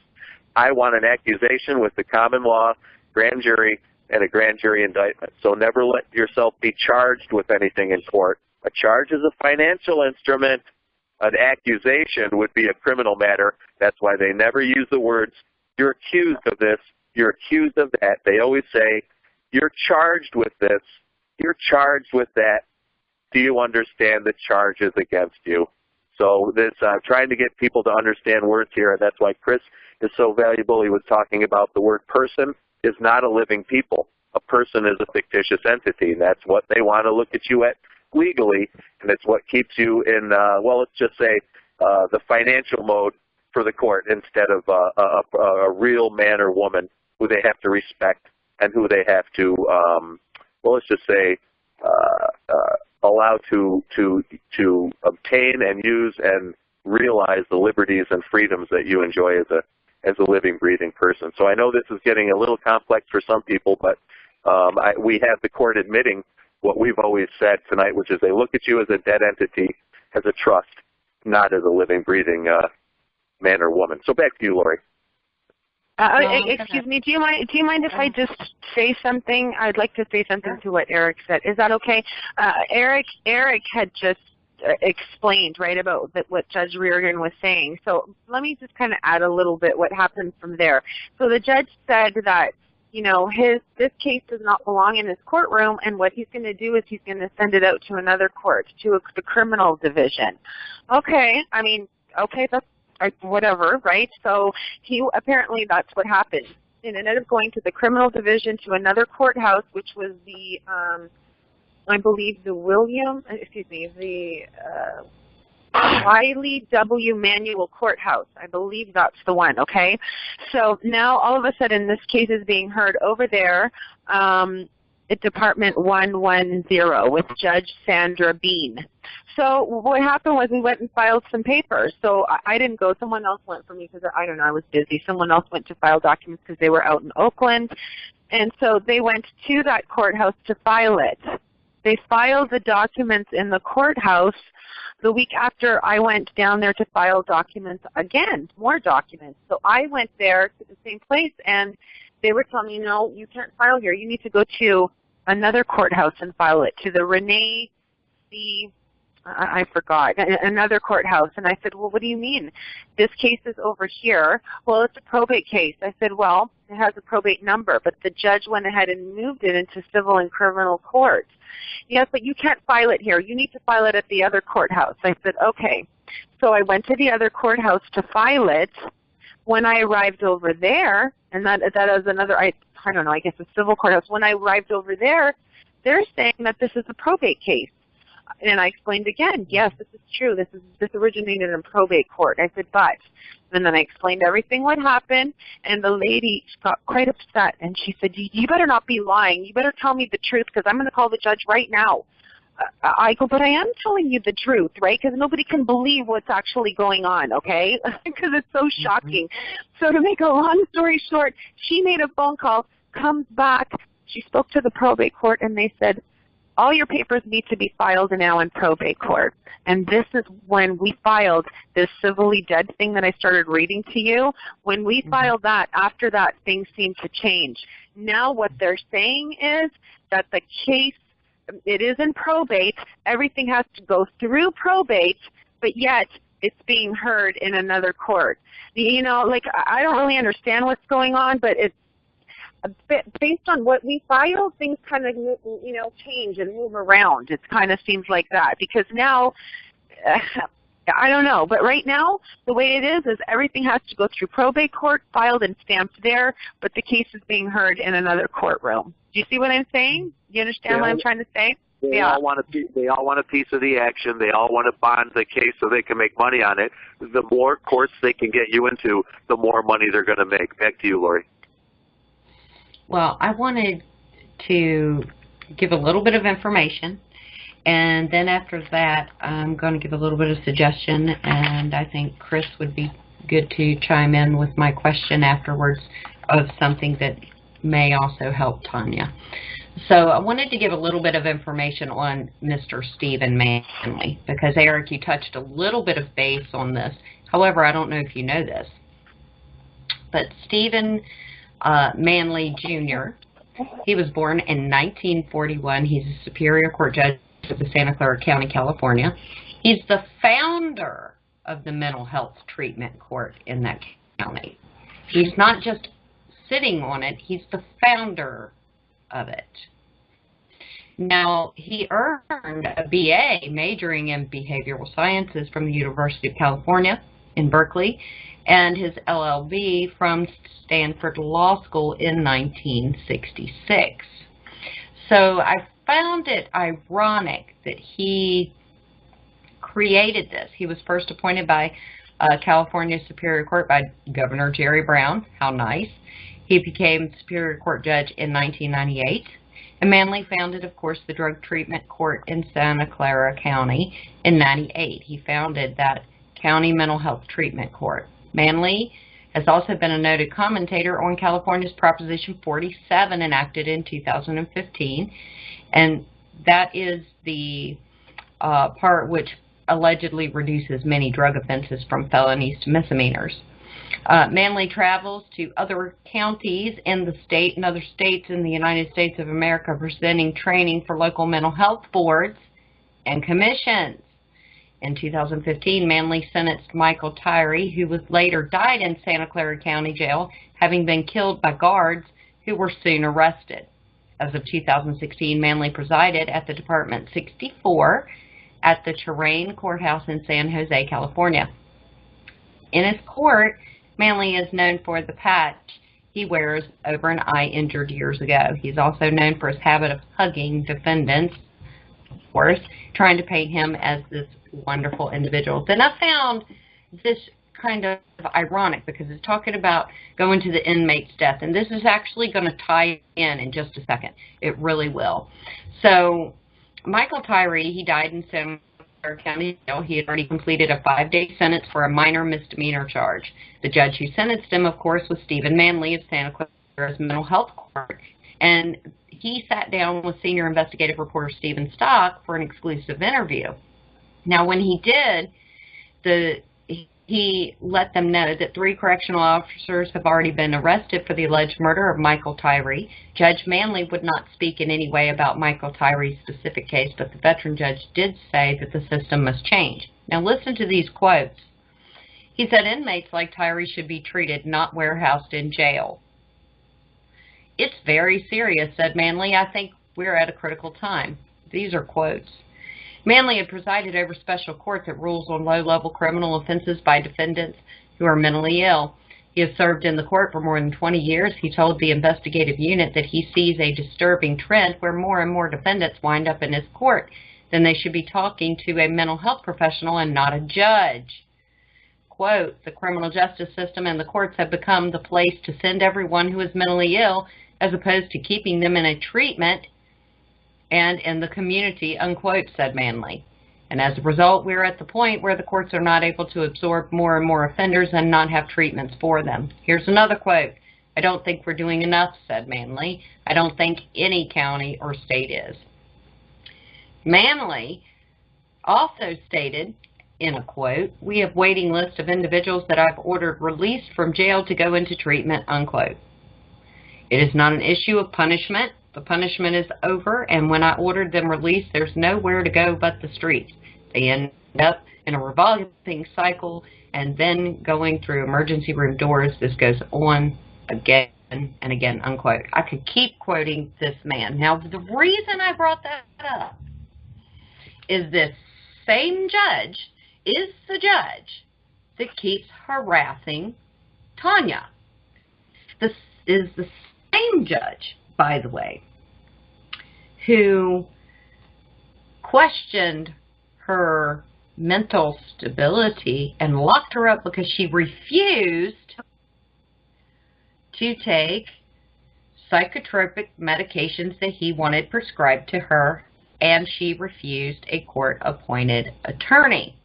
This is why he placed her in not a mental health institution to have a psychological evaluation, which she has already had 3 of, if I am not mistaken. She was placed in Elmwood Prison.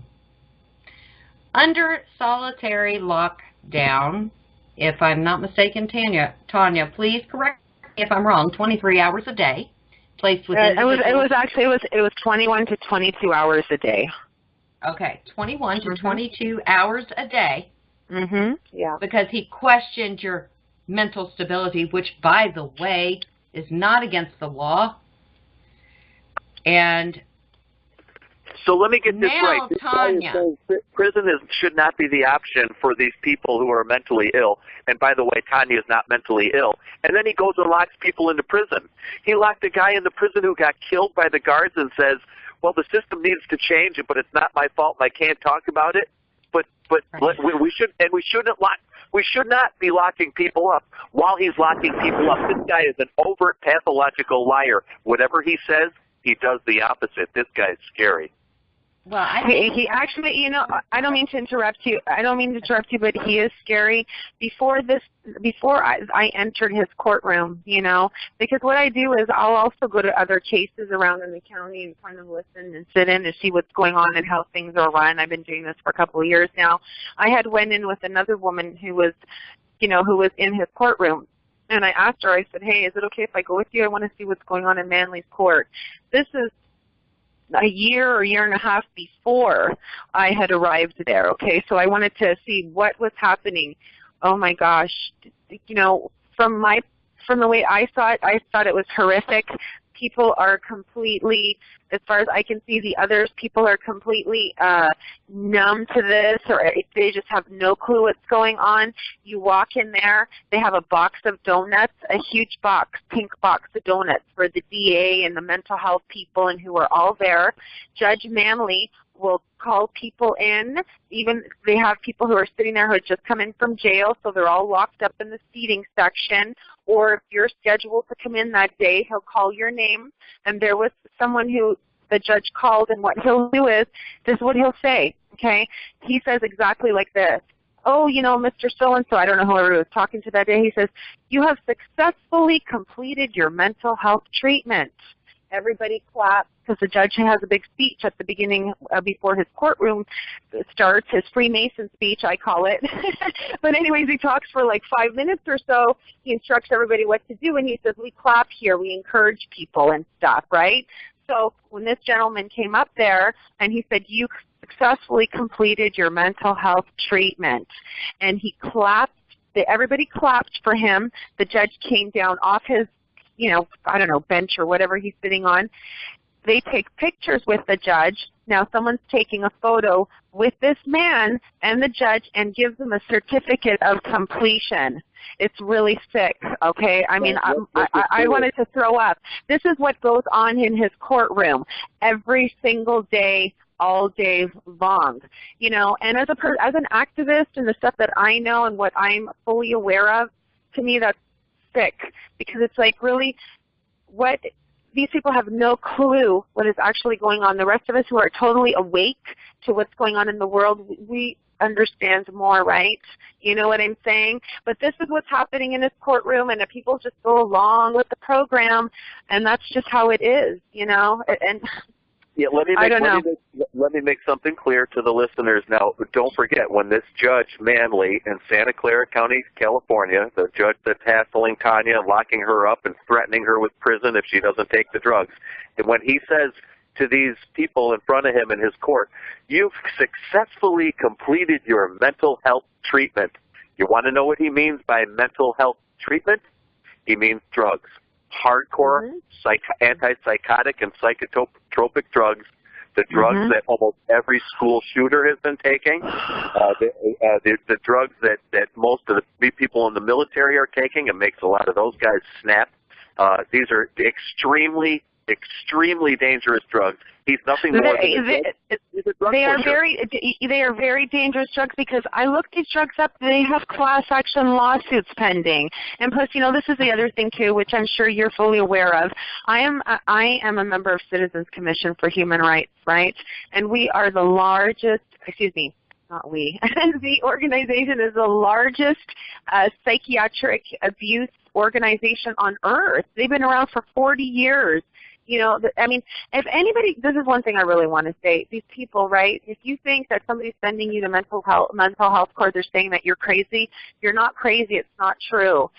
You know, even like I'm choosing, like I repeatedly said, you know, I'm not going to take anything. I don't take drugs. But when I went to jail, and immediately they had, I don't know, some kind of nurse talk to me, and it's like, you know, they immediately put a doctor in that position. What for? Like, what are you doing? Why are you planning this? You're not my physician, right? So I told him, I said, you know, you're not my doctor, you're not my nurse, I don't know you, I've never met you before. I'm not going to give you any of my medical information, but if you would like to contact my doctor, please feel free to do so, and he'll be more than happy to tell you anything you need to know. Because I do have prescription that I take. I take a vitamin D, okay, and I take omeprazole for an ulcer. I take that, you know, and that's the only thing that I take besides vitamins. And so, but I'm not going to tell him that. But if he wants to know, he can contact my doctor, who is waiting for his phone call. They never did that. I also have a medical eating plan. I have a high-protein diet. They accommodated people there who were vegans, vegetarians, halal meals. They refused to give me medical attention, which was they refused to contact my doctor.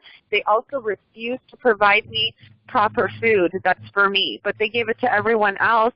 You see what I mean, what's going on there? It's really, really sick. And then I finally...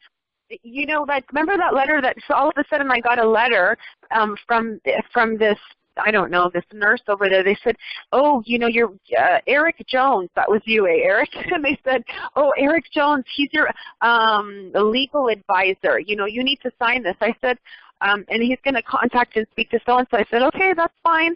And so not only did I sign that, I also wrote on the side, I do not consent to HIPAA. I do not consent to research. I do not consent to nanotechnology, microchips, any form of human experimentation. I do not consent to United States Department of Defense Directive 5240.1R Procedure 13.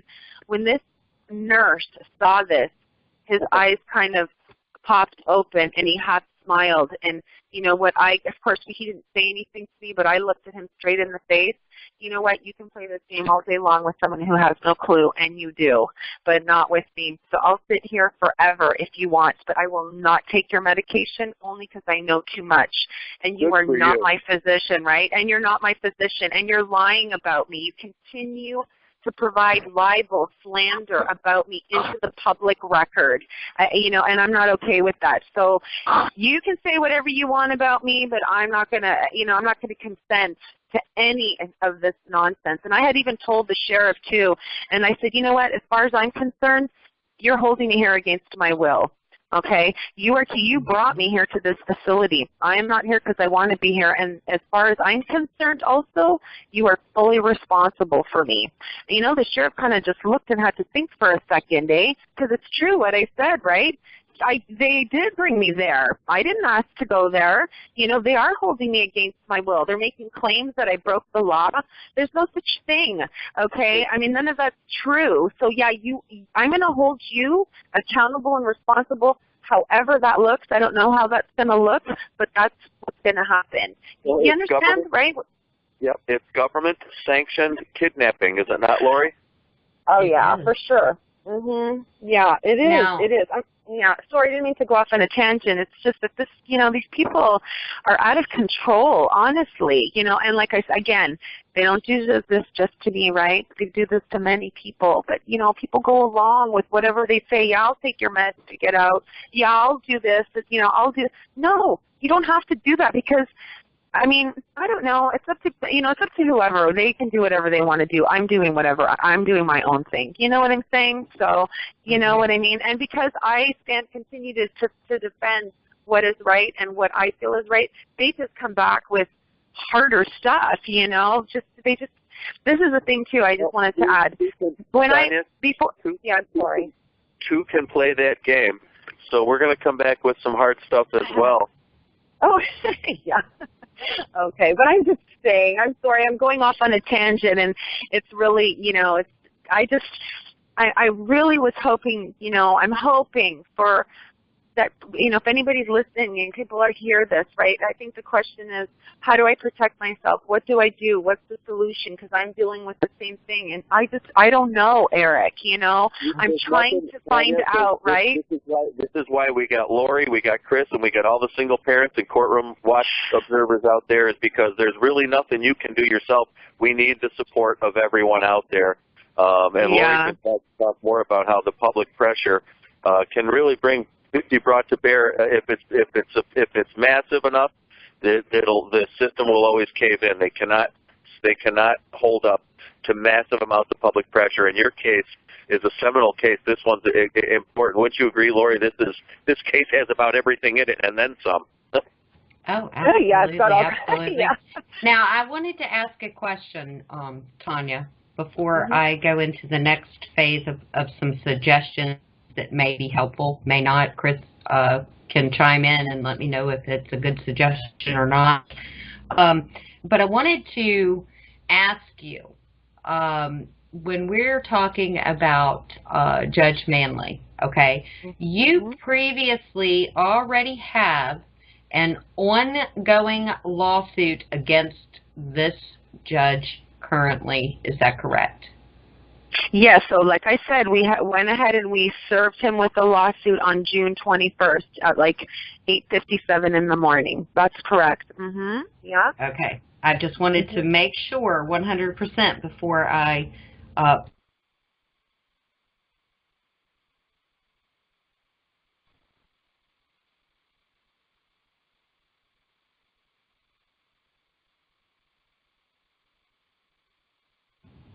but canon law, in the canons, and this is for the judicial canons, of course, the codes of judicial conduct.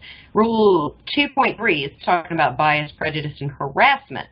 And A, B, C, and D are very relevant to what you have been talking about with Judge Manley. A judge shall perform the duties of judicial office, including administrative duties, without bias or prejudice.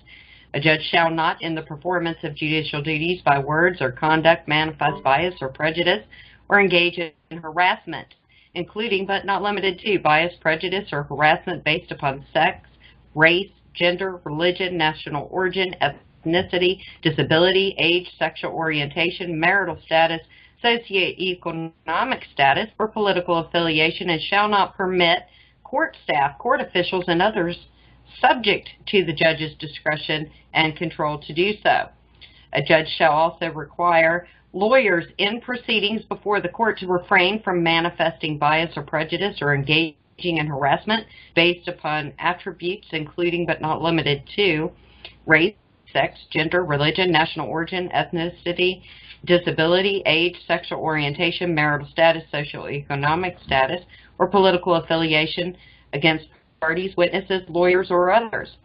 The restrictions of divisions in B and C of the rule do not preclude the judges or lawyers from making legitimate reference to the listed factors or similar factors when they are relevant to an issue of a proceeding.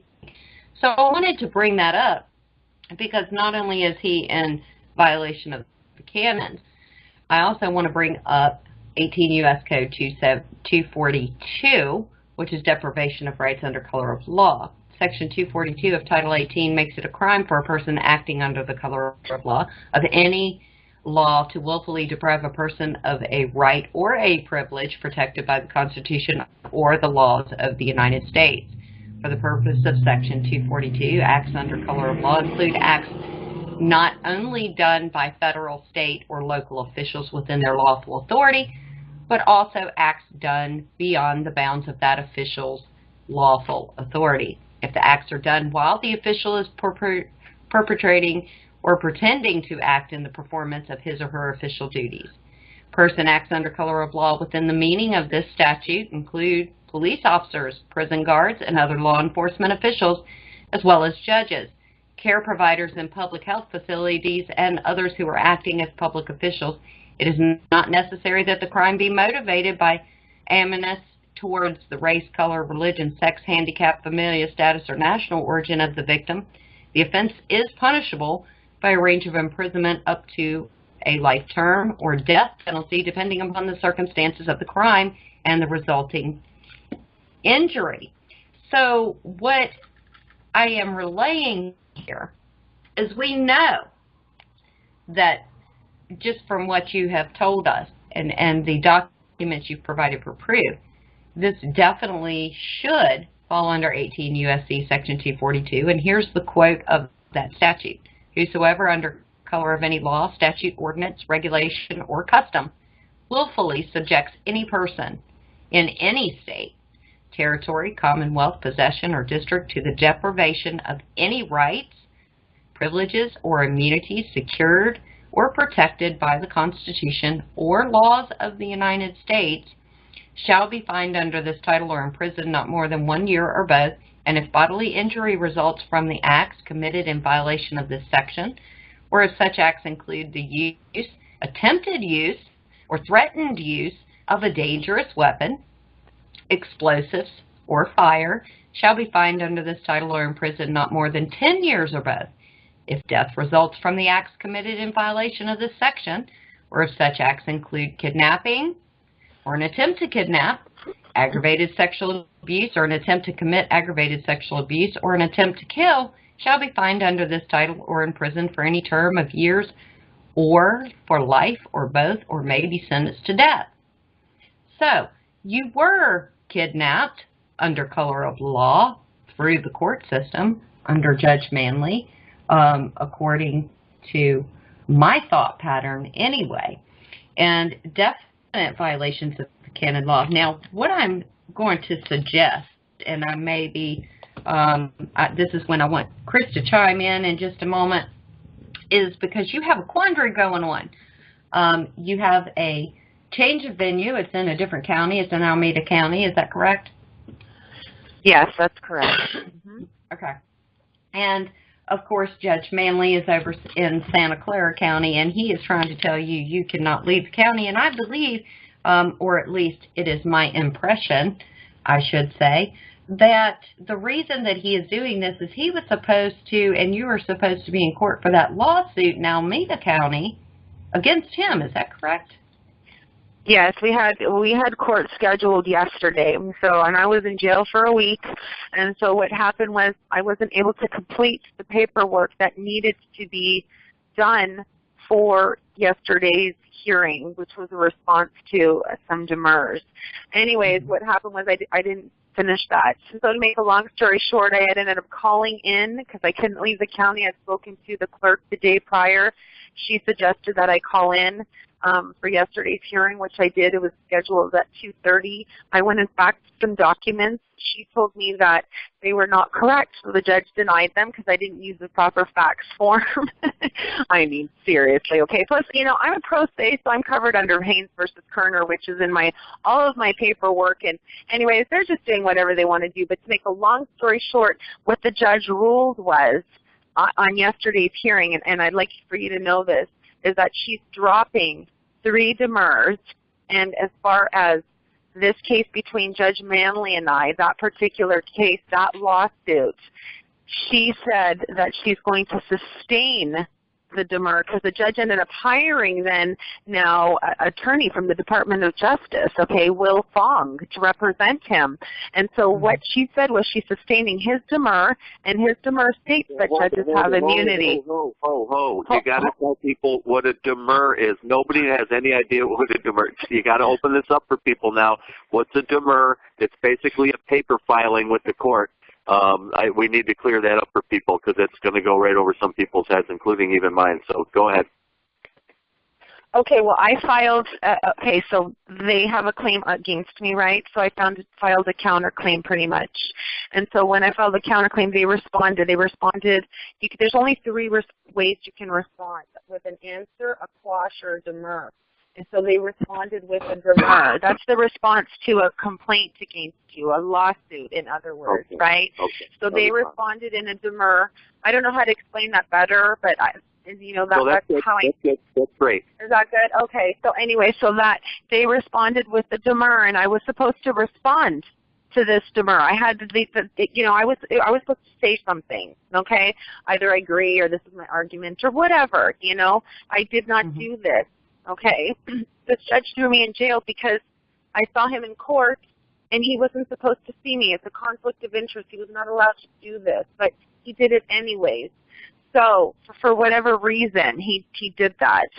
Anyways, the point is this, then he let me out based on extortion. I had to sign documents to be released from jail, and I was really forced to go there. I think I told Eric this and whomever. What happened was that, let me come back to that, and I'd like you to know this because it's really important, okay? But anyways, so the judge, what she said was that she's sustaining Judge Sandra Bean, that's her name, okay, in Department 110 in Alameda County Court. She said that she is sustaining this particular demur, okay, which Stephen Manley is in, all right? And you have to understand, I sued him in his private capacity, not official, not public capacity, in his private capacity. His representative, who is Will Fong, and actually I can send you that letter so you'll see what that looks like, and I'll do that, okay? But his letter states that the judges have immunity. Yes, I mean, I don't know if they have immunity or not, but if that's what he wants to argue, okay, you can argue it all day long based on, like you said. Yeah. Hold on, but based on Title 18 U.S. Code 242 and 241, I feel that they don't have immunity, okay? And also based on Marbury versus Madison, they don't have immunity either. There's lots of arguments where they don't have immunity. But the point is this, when the judge deliberately, intentionally, willfully, wantonly, knowingly breaks the law, he has now stepped outside of his official capacity, and now he has stepped into his private capacity, and therefore he is responsible for the law that he deliberately broke. And there's no immunity for that. And for nobody. I don't care if you're a judge or whoever. There's a citizen. That's just because he made a conscious decision to do this, right? You know what I mean?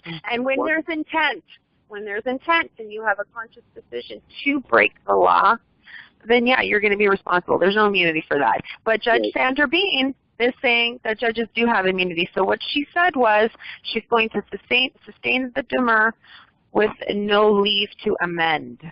And she didn't have to do that, but, you know, I guess she wanted to for whatever reason. Who knows, you know. But that's how she ruled yesterday in his favor. So that's kind of what happened there. In the meantime, my argument is because I have to deal with all of this stuff, right? And now they have me going, you know, remember I called you today, Eric, I said my appointment was at probation services. It's not actually probation. It's that it was in the same building, but it looked like it was called pre-trial, which the whole thing is a scam anyways, because this should have went to trial and it didn't. So why, you know, they're just dragging this on to make money off it, like you said, right? They're jerking you and to punish you for standing up for yourself. I want to hear from Lorri and Chris. Before we go on to your situation now with, you know, getting dragged in for some mystery probation hearing, and you haven't even been convicted of anything yet, apparently. What are you doing going to probation? What are they doing ordering probation? We'll get to that in a second, but I want to back up just a second, and I want to just go a little, I want to take one thing at a time and open it up. So I want Lorri and Chris to open up this bizarre concept of judicial immunity and how judges, as Tania just said, when they violate their oath that they took to uphold the Constitution and protect Tania's rights, when they commit criminal acts out of their jurisdiction, when they do things that are unlawful and illegal, they step out of their official capacity and they lose any immunity that they may have had if they were adjudicating a case ethically and properly. So, Lorri and Chris, judicial immunity. Wait, hold on, Eric. I wanted to tell you, you were aware before that I have to leave at around 8 o'clock, right? So I'm going to have to go in like a moment or so. I hate to say do that, but I have to leave. I have to be somewhere at 8 o'clock. So is that okay, if you don't mind? No, you got to go. Yeah, and you got to go. And what we'll do is we're going to continue on the broadcast here and keep talking about your case. And so let's do this. Let you get anything out there that you want to get out there now, since time is limited. And then Lorri and Chris, I'm going to turn it back over to them because I want to talk about this judge who's claiming that her friend, the other judge, has immunity, can do whatever they want to do. Boy, they might as well just go out and start raping and pillaging. So, Tania, finish up on these last few minutes. Tania McCash. Yeah, I just want to say, you know what, I thank you so much to give me this opportunity to speak. I really want to thank all of your friends and everyone who helped me get out of jail. I also want to say thank you so much for exposing what's going on in Santa Clara County. We have a lot of people who have been fighting this for a long time. Of course, these things are happening all over the United States. This isn't anything new. You know, the court system, this is a huge business. The United States has more people in prison per capita than any country in the whole entire world. This is a big, big business, what they're doing to people, innocent people. And I'm really grateful that you're exposing all of these things that are happening. And I just hope that we can continue to find solutions for, you know, for what's happening out there. Children are suffering, families are suffering, people suffer. It's just, anyways, I'm just really grateful that you're working so hard on all of this, okay? So thank you so much. Anytime. We're so glad that you got enough guts to do the things that we all wish we could do, you know, or that we want to do, which is stand up, resist, do it legally and lawfully, file papers. If a judge does something illegal, sue them in federal court. You're really trying hard. I really respect the fact that you've been going through the system, attempting to get justice, keep going back to the system at every turn, working your way through, filing the papers, obeying whatever edicts come through, complying with the orders, going to the psych evaluations. You've been compliant to a fault, and you should not be faulted for any of this. So we need to help. We all, the courtroom observers and courtroom watch followers and single parents, helping single parents people, we're going to stand behind you on this because this is a huge case. This case has some really big, monumental things in it that we're going to have future broadcasts. You and Lorri can do a broadcast without me if you want this week, because we're going to turn the keys over to Lorri so she can do a broadcast anytime on her own. So I hope people are going to enjoy having Lorri on tonight and look forward to much more from her. She's going to have broadcasts where she goes solo. I may join her once in a while. She'd be doing a whole bunch of them, you know, by herself. Sometimes she'll have a guest. And you're going to be back on. This is not just a one-shot deal here. This is a case we're going to lock onto and stay on it until they leave you alone and there's a satisfactory resolution to this case.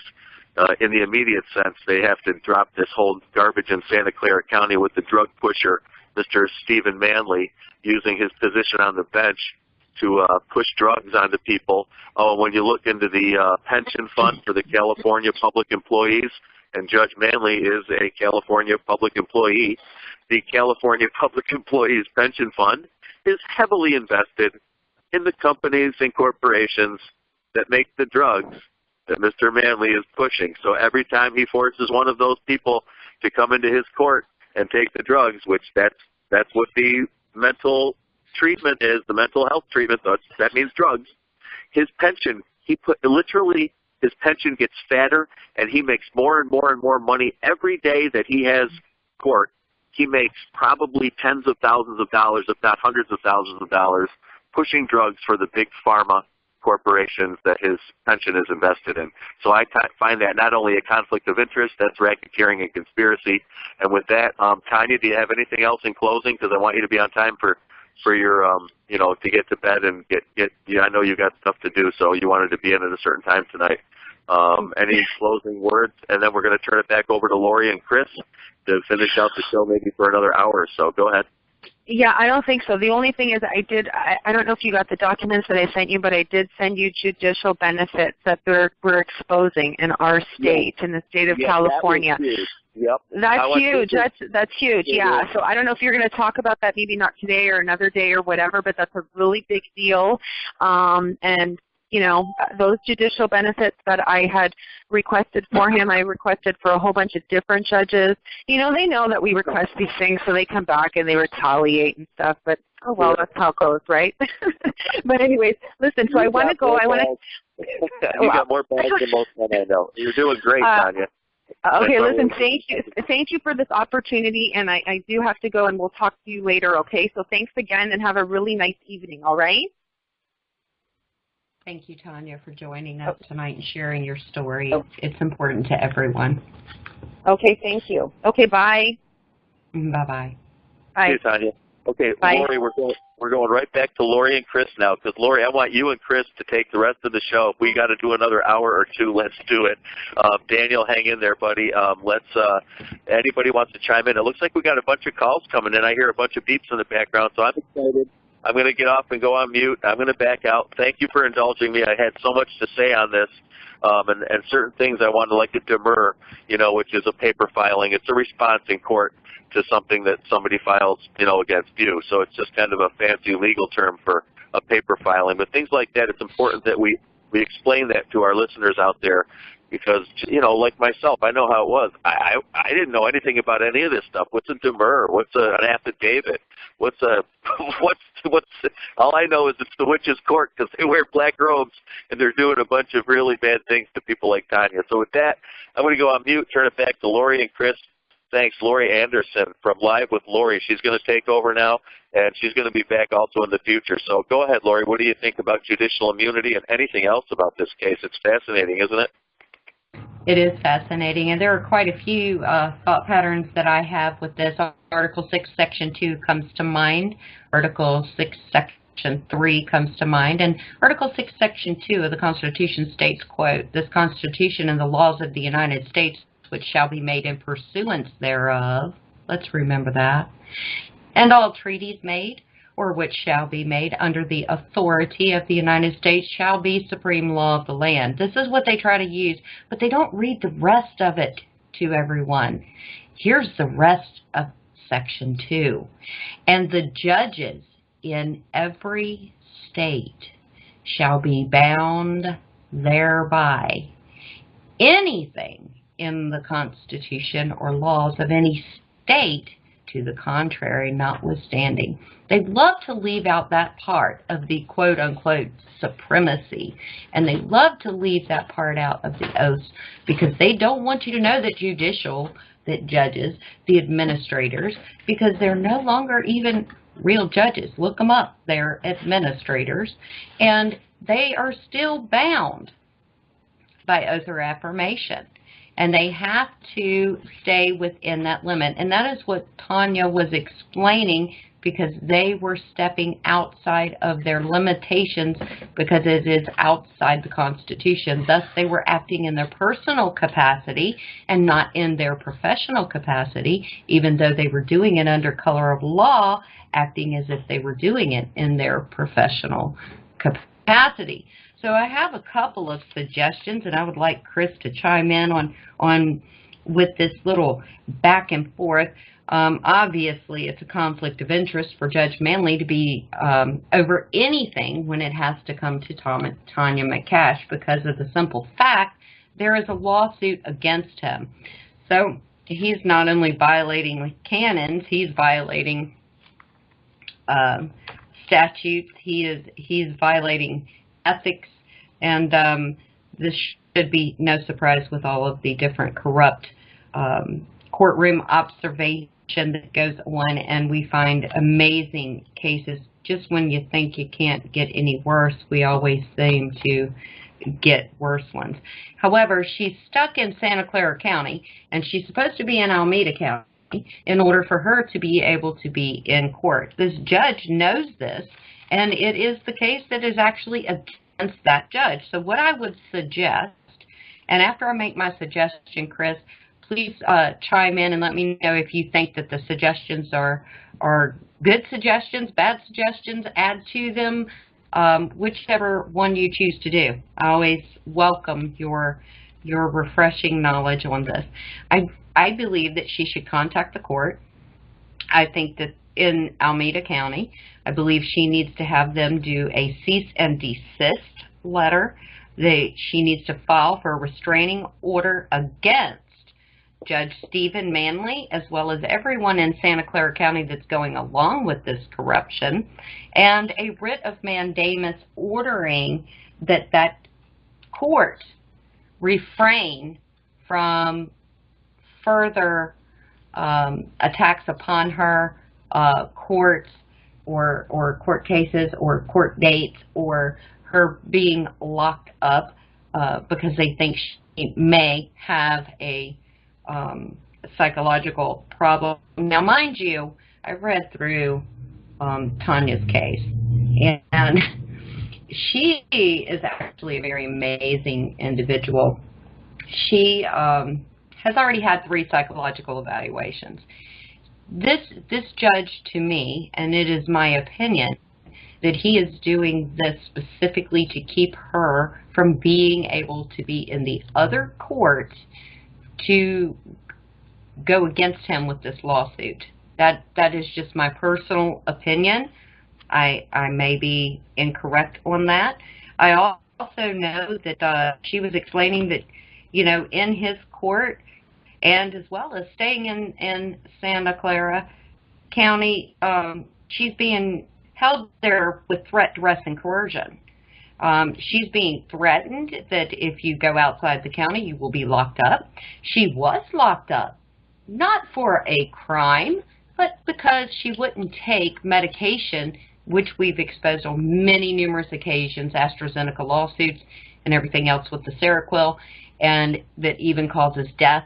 In many different cases, they're pushing these drugs, and AstraZeneca got caught with giving kickbacks to judges, to doctors, and different individuals who are going along with ordering these big pharma medications. So that's another thing that is definitely a concern. Now, I would also personally, I would go to the Department of Justice website and go click under 18 U.S. 242 and 241, because you have conspiracy against rights, which is 18 U.S. Code 241, and then you have Title 18 U.S. Code 242, which is deprivation of rights under color of law, which is what this judge appears to be doing.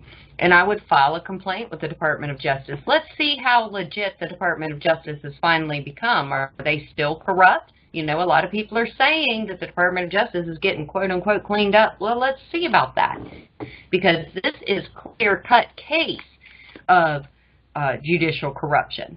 We have seen over the past month to 2 months quite a lot of judges removed off the benches for corruption. let's just see if that's going to happen in this case. Now, Chris, what do you think about the cease and desist, the restraining orders, and the writ of mandamus coming from Alameda County on to Santa Clara County? Well, I think they're generally very good ideas. However, a temporary restraining order is a minimal time, and I think more properly a injunction or a temporary injunction for a period of time in excess of what a TRO might be more appropriate in this case.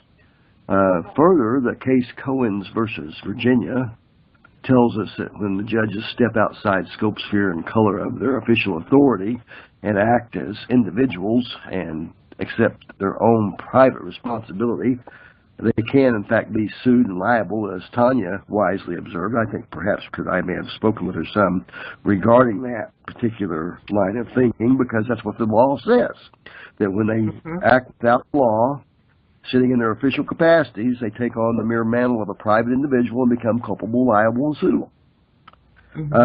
There is a Black's Law concept that I think Eric will appreciate, and probably you too, Lorri, many of the listeners. It's Sui Moto 7.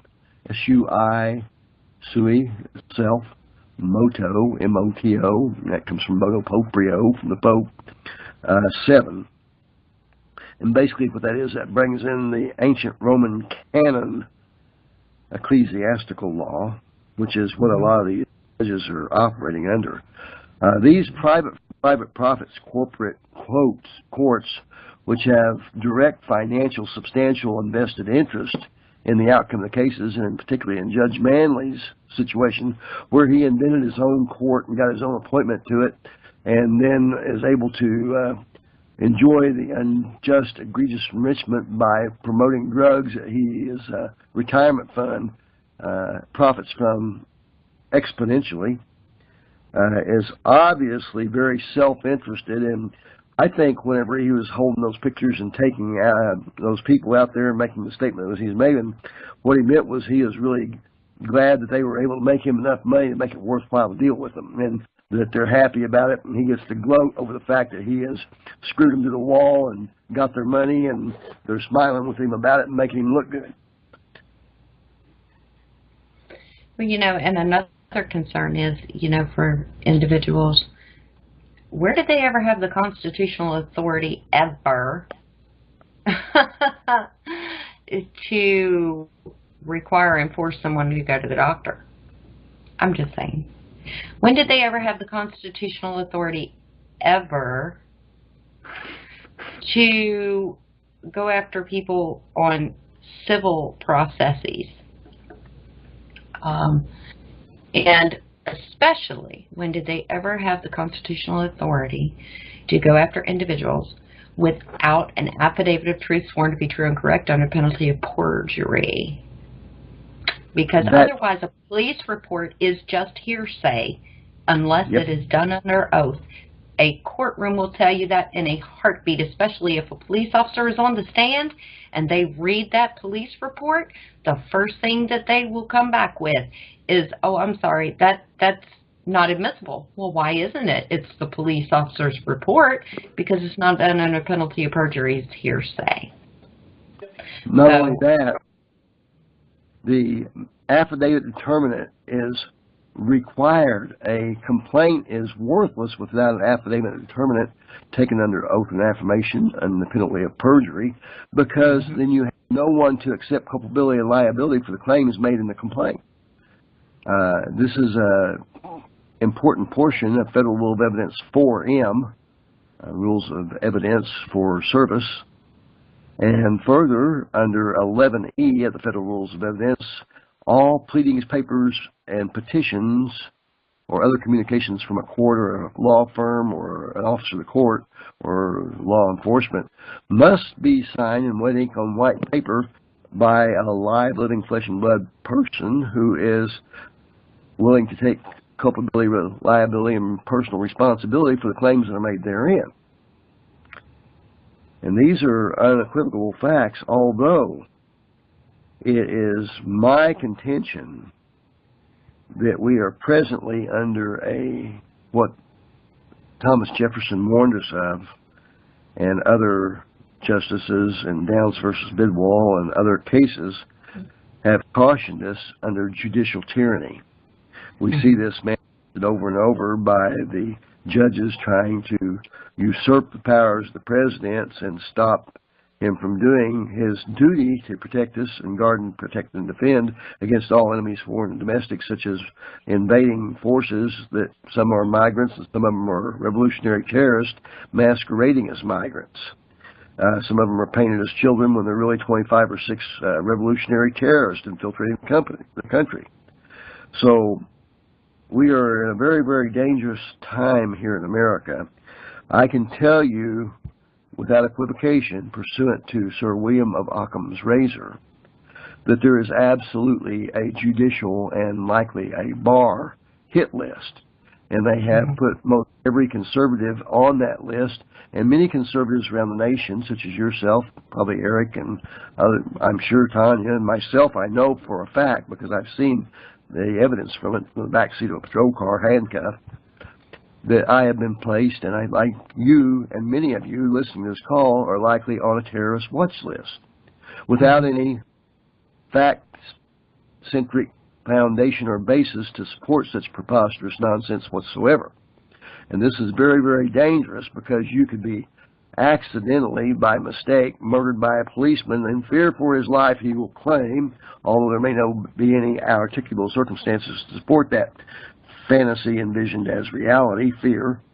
They will always say those magic words, and I think it's under, let's see if I can remember the names of these things. It's,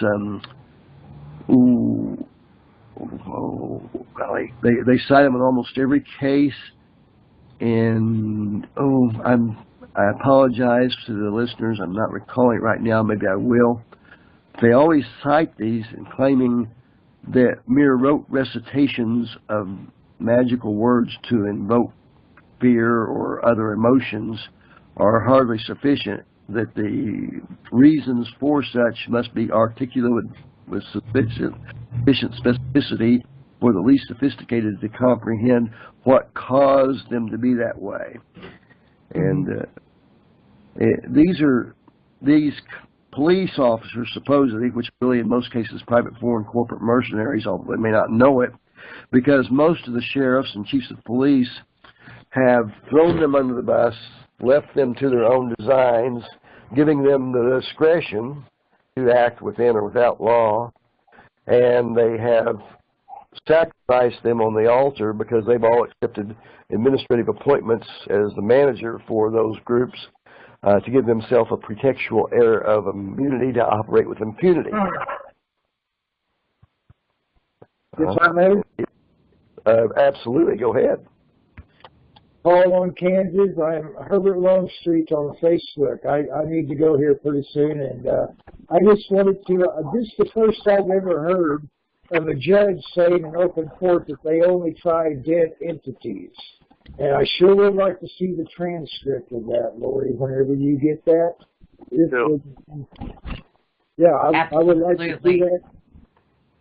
Absolutely. As a matter of fact, let me tell you, just to let you know, when we get this copy of the transcripts of that, I know for a fact that courtroomwatch.org will have it up, and I will also post it in my Live with Lorri Facebook group as well. I want to make sure, can I give you my email address and you give me a copy on my email? Is that feasible? Yep, that's feasible. Okay, my email is Paul on Kansas, like the Apostle Paul on Kansas @gmail. And that's just very strange to me that a judge would say that. I've never heard of such a thing, and I would like to see that. I'd be willing to bet the 2 bits that the transcript is going to be altered, and there'll be 2 or 3 signatures swearing up and down that that is a true and correct transcript. I doubt very much it's going to appear in the transcript. But if it does, whether or not it does, I still want to see it in the transcript. So. Right, and what would be great, too, is I know that some courtrooms actually video tape, and that would be great to actually have the video of it instead of just the typed out on paper. Something I doubt that they're going to release that information. It's all going to be altered or deleted if it's on camera, but maybe not. I don't know, but I sure would like to see it. We're going to hope for the best. You're a little muffled, so we're having trouble hearing you, and we're going to get to some other calling questions here as well. So okay, I yield. Have a great evening. I'm out of here then. Good night. Well, Okay, I want to ask you one question. I just want to give him our email, Lorri, so he can communicate with us. It's courtroomwatch@gmail. That's courtroomwatch@gmail. Go ahead, Lorri. Yeah, I was going to ask and make sure that I had your email correct. It's Paul, P-A-U-L, O-N, Kansas, K-A-N-S-A-S, @gmail.com. Yeah, correct. Got it. All right. Well, I Here's have a note down. A little something for Paul and everyone else in consideration. Corpus Juris Secundum, the second body of the law, as it were, volume number 7, in particular, that's a special number in some of the moon sun worshiping. It's called Attorney-Client Relationships.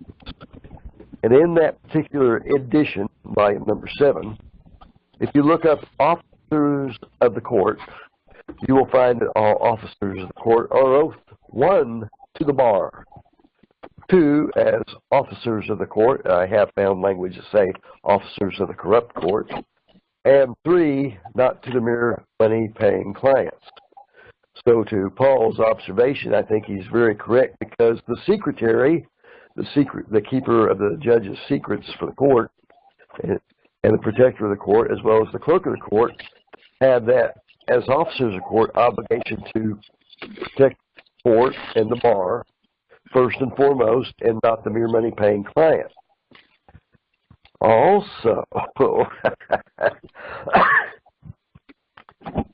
they redacting and tampering with the record is something they do habitually. For instance, in Las Vegas, whenever Eric and others were calling me up at Lakes Crossing Center when I was competency evaluated and doing live calls on radio shows like this while I was there,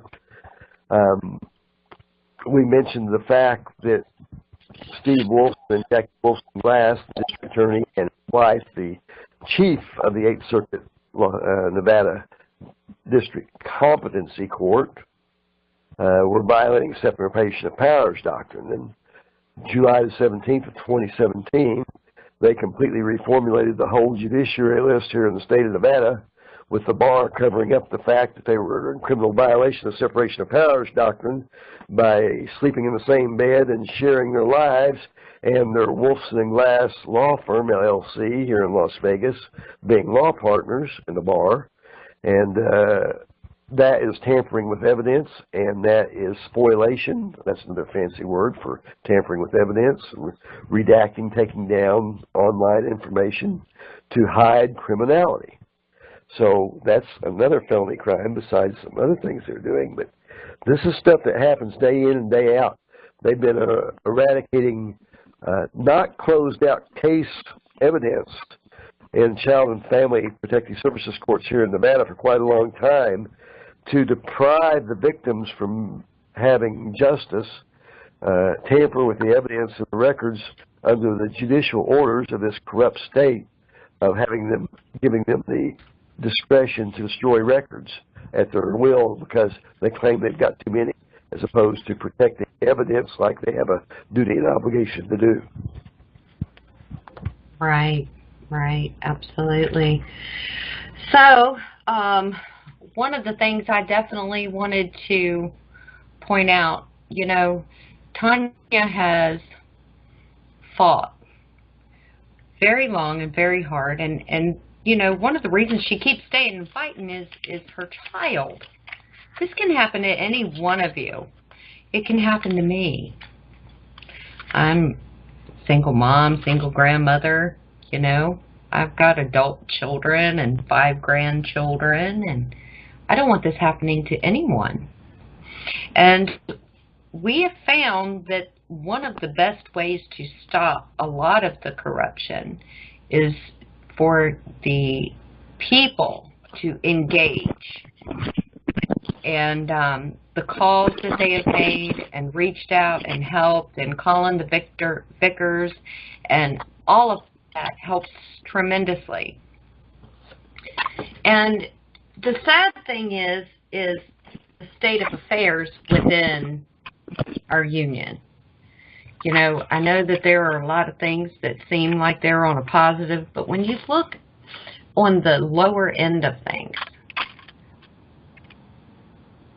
not much is changed. Now, I do know that, you know, Supreme Court, I believe it was West Virginia, the entire Supreme Court got removed because of their corruption.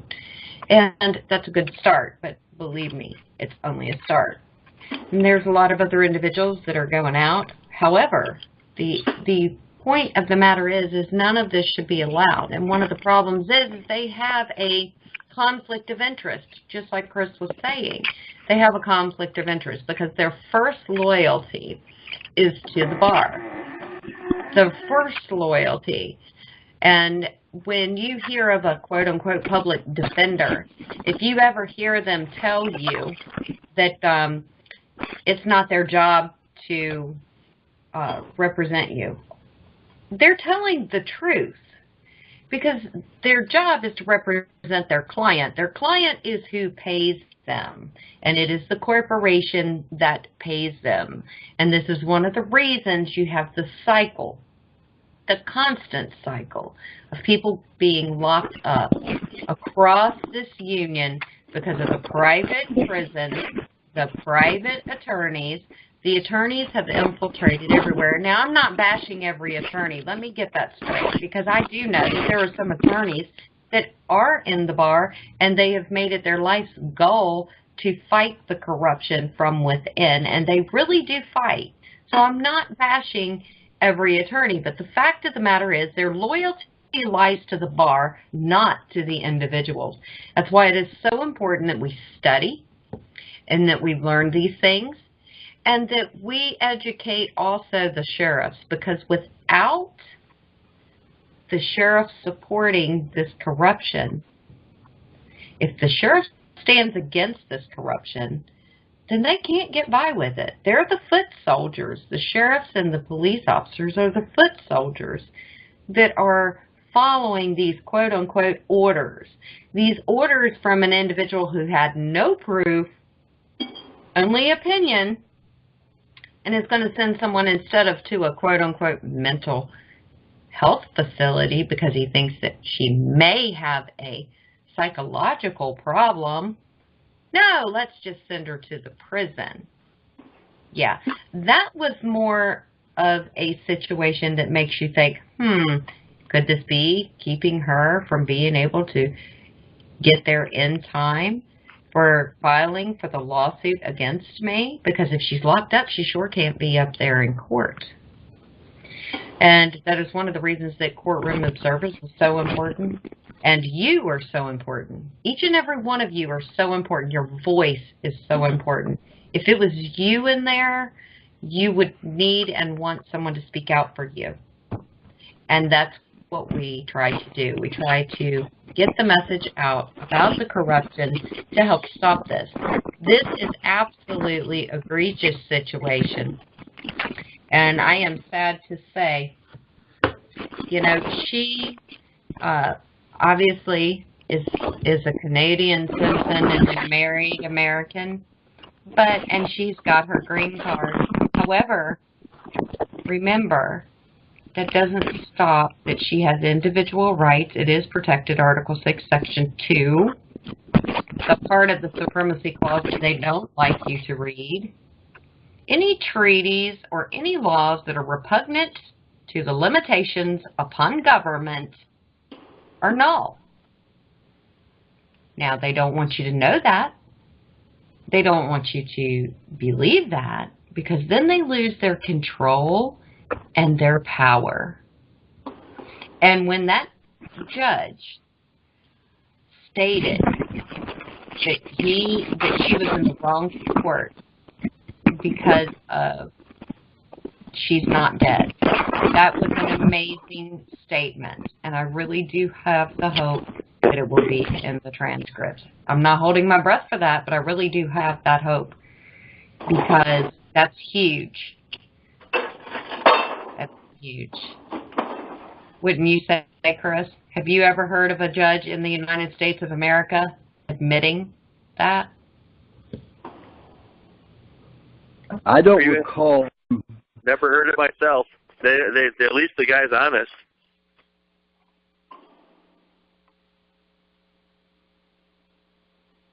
Chris?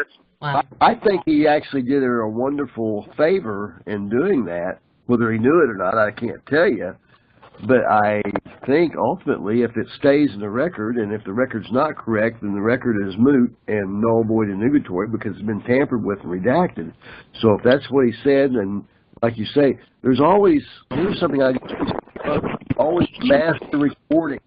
It's not known to most people, but the court records every courtroom with audio recording, evidentiary purposes in the event there's a question or an issue or event that takes place. And so there is always a recording whether they admit it or not.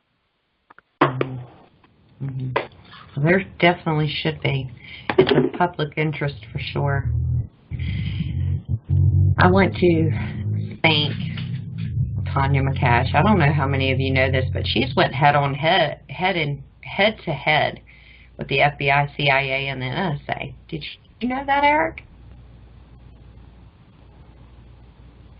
Yeah, I think you mentioned it. Yes, I do remember she did go toe to toe with the FBI and the CIA. Tanya's really sharp. And by the way, I just want to interject here. If anybody out there wants to get on the queue to ask a question or make a comment, Daniel, what is the procedure for that? Do they have to push a button to get in, or do they? I think there's. What number do they push to get in if they want to get online to make a comment or a question, Daniel?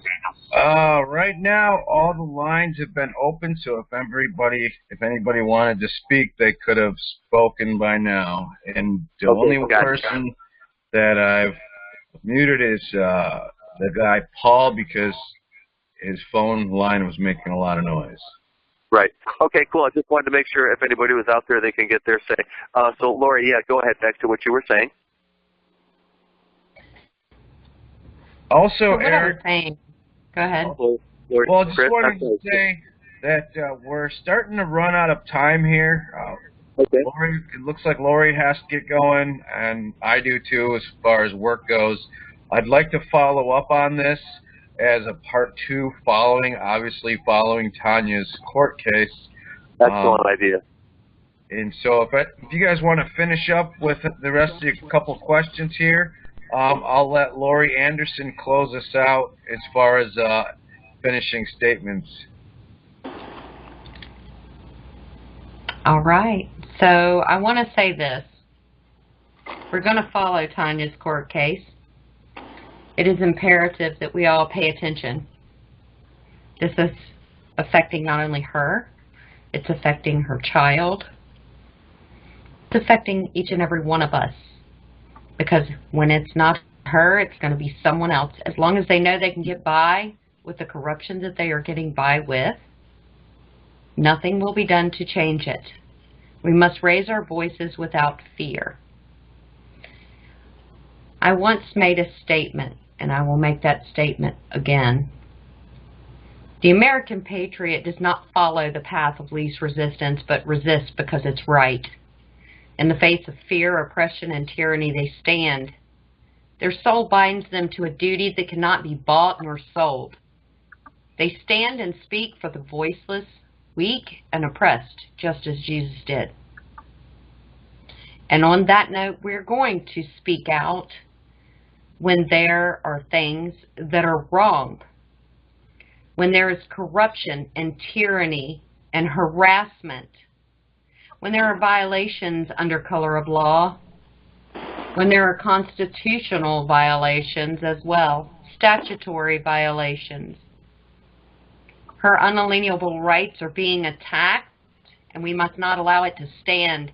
And single parents everywhere, be concerned.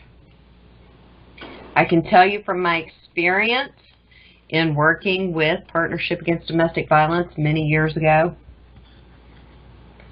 it is a tool of the exes to use restraining orders, or even individuals whom are not exes, to use restraining orders against people in order to get their way through the judicial system.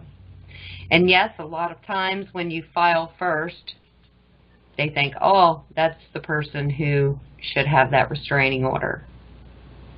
However, we need to get back to fundamentals. Affidavits of truth, sworn to be true and correct under penalty of perjury. Why? So they can be held accountable if they perjure themselves.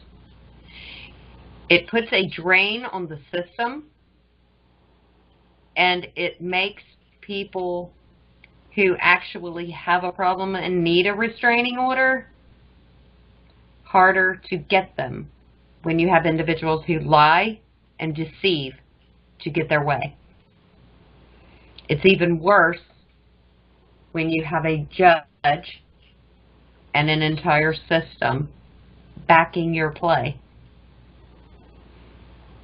According to Tania, there was no affidavit of truth. She wasn't even served with the restraining order keeping her away from her own daughter. Important point of law. You can't know what you don't know. Exactly. And that is one of the reasons when you file something in court, in any court, whether it's civil or criminal, everyone has to be receiving a copy. It's called notice. And she did not receive that notice. And they know that. To me, there should be a Department of Justice full investigation into this, and the individual, Judge Manley, should be suspended until the full investigation is over, and I mean an honest investigation. I am not speaking of the deep state corruption, which is another topic for a definitely different day. On that note, I am going to say good night for now. Always remember, watch your backs, check your facts. Semper Fidelis, and I hope you all have a wonderful evening. Thanks, Lorri. Thanks, all the listeners. Thanks, Rick. Thanks, Lorri. Thank you all.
All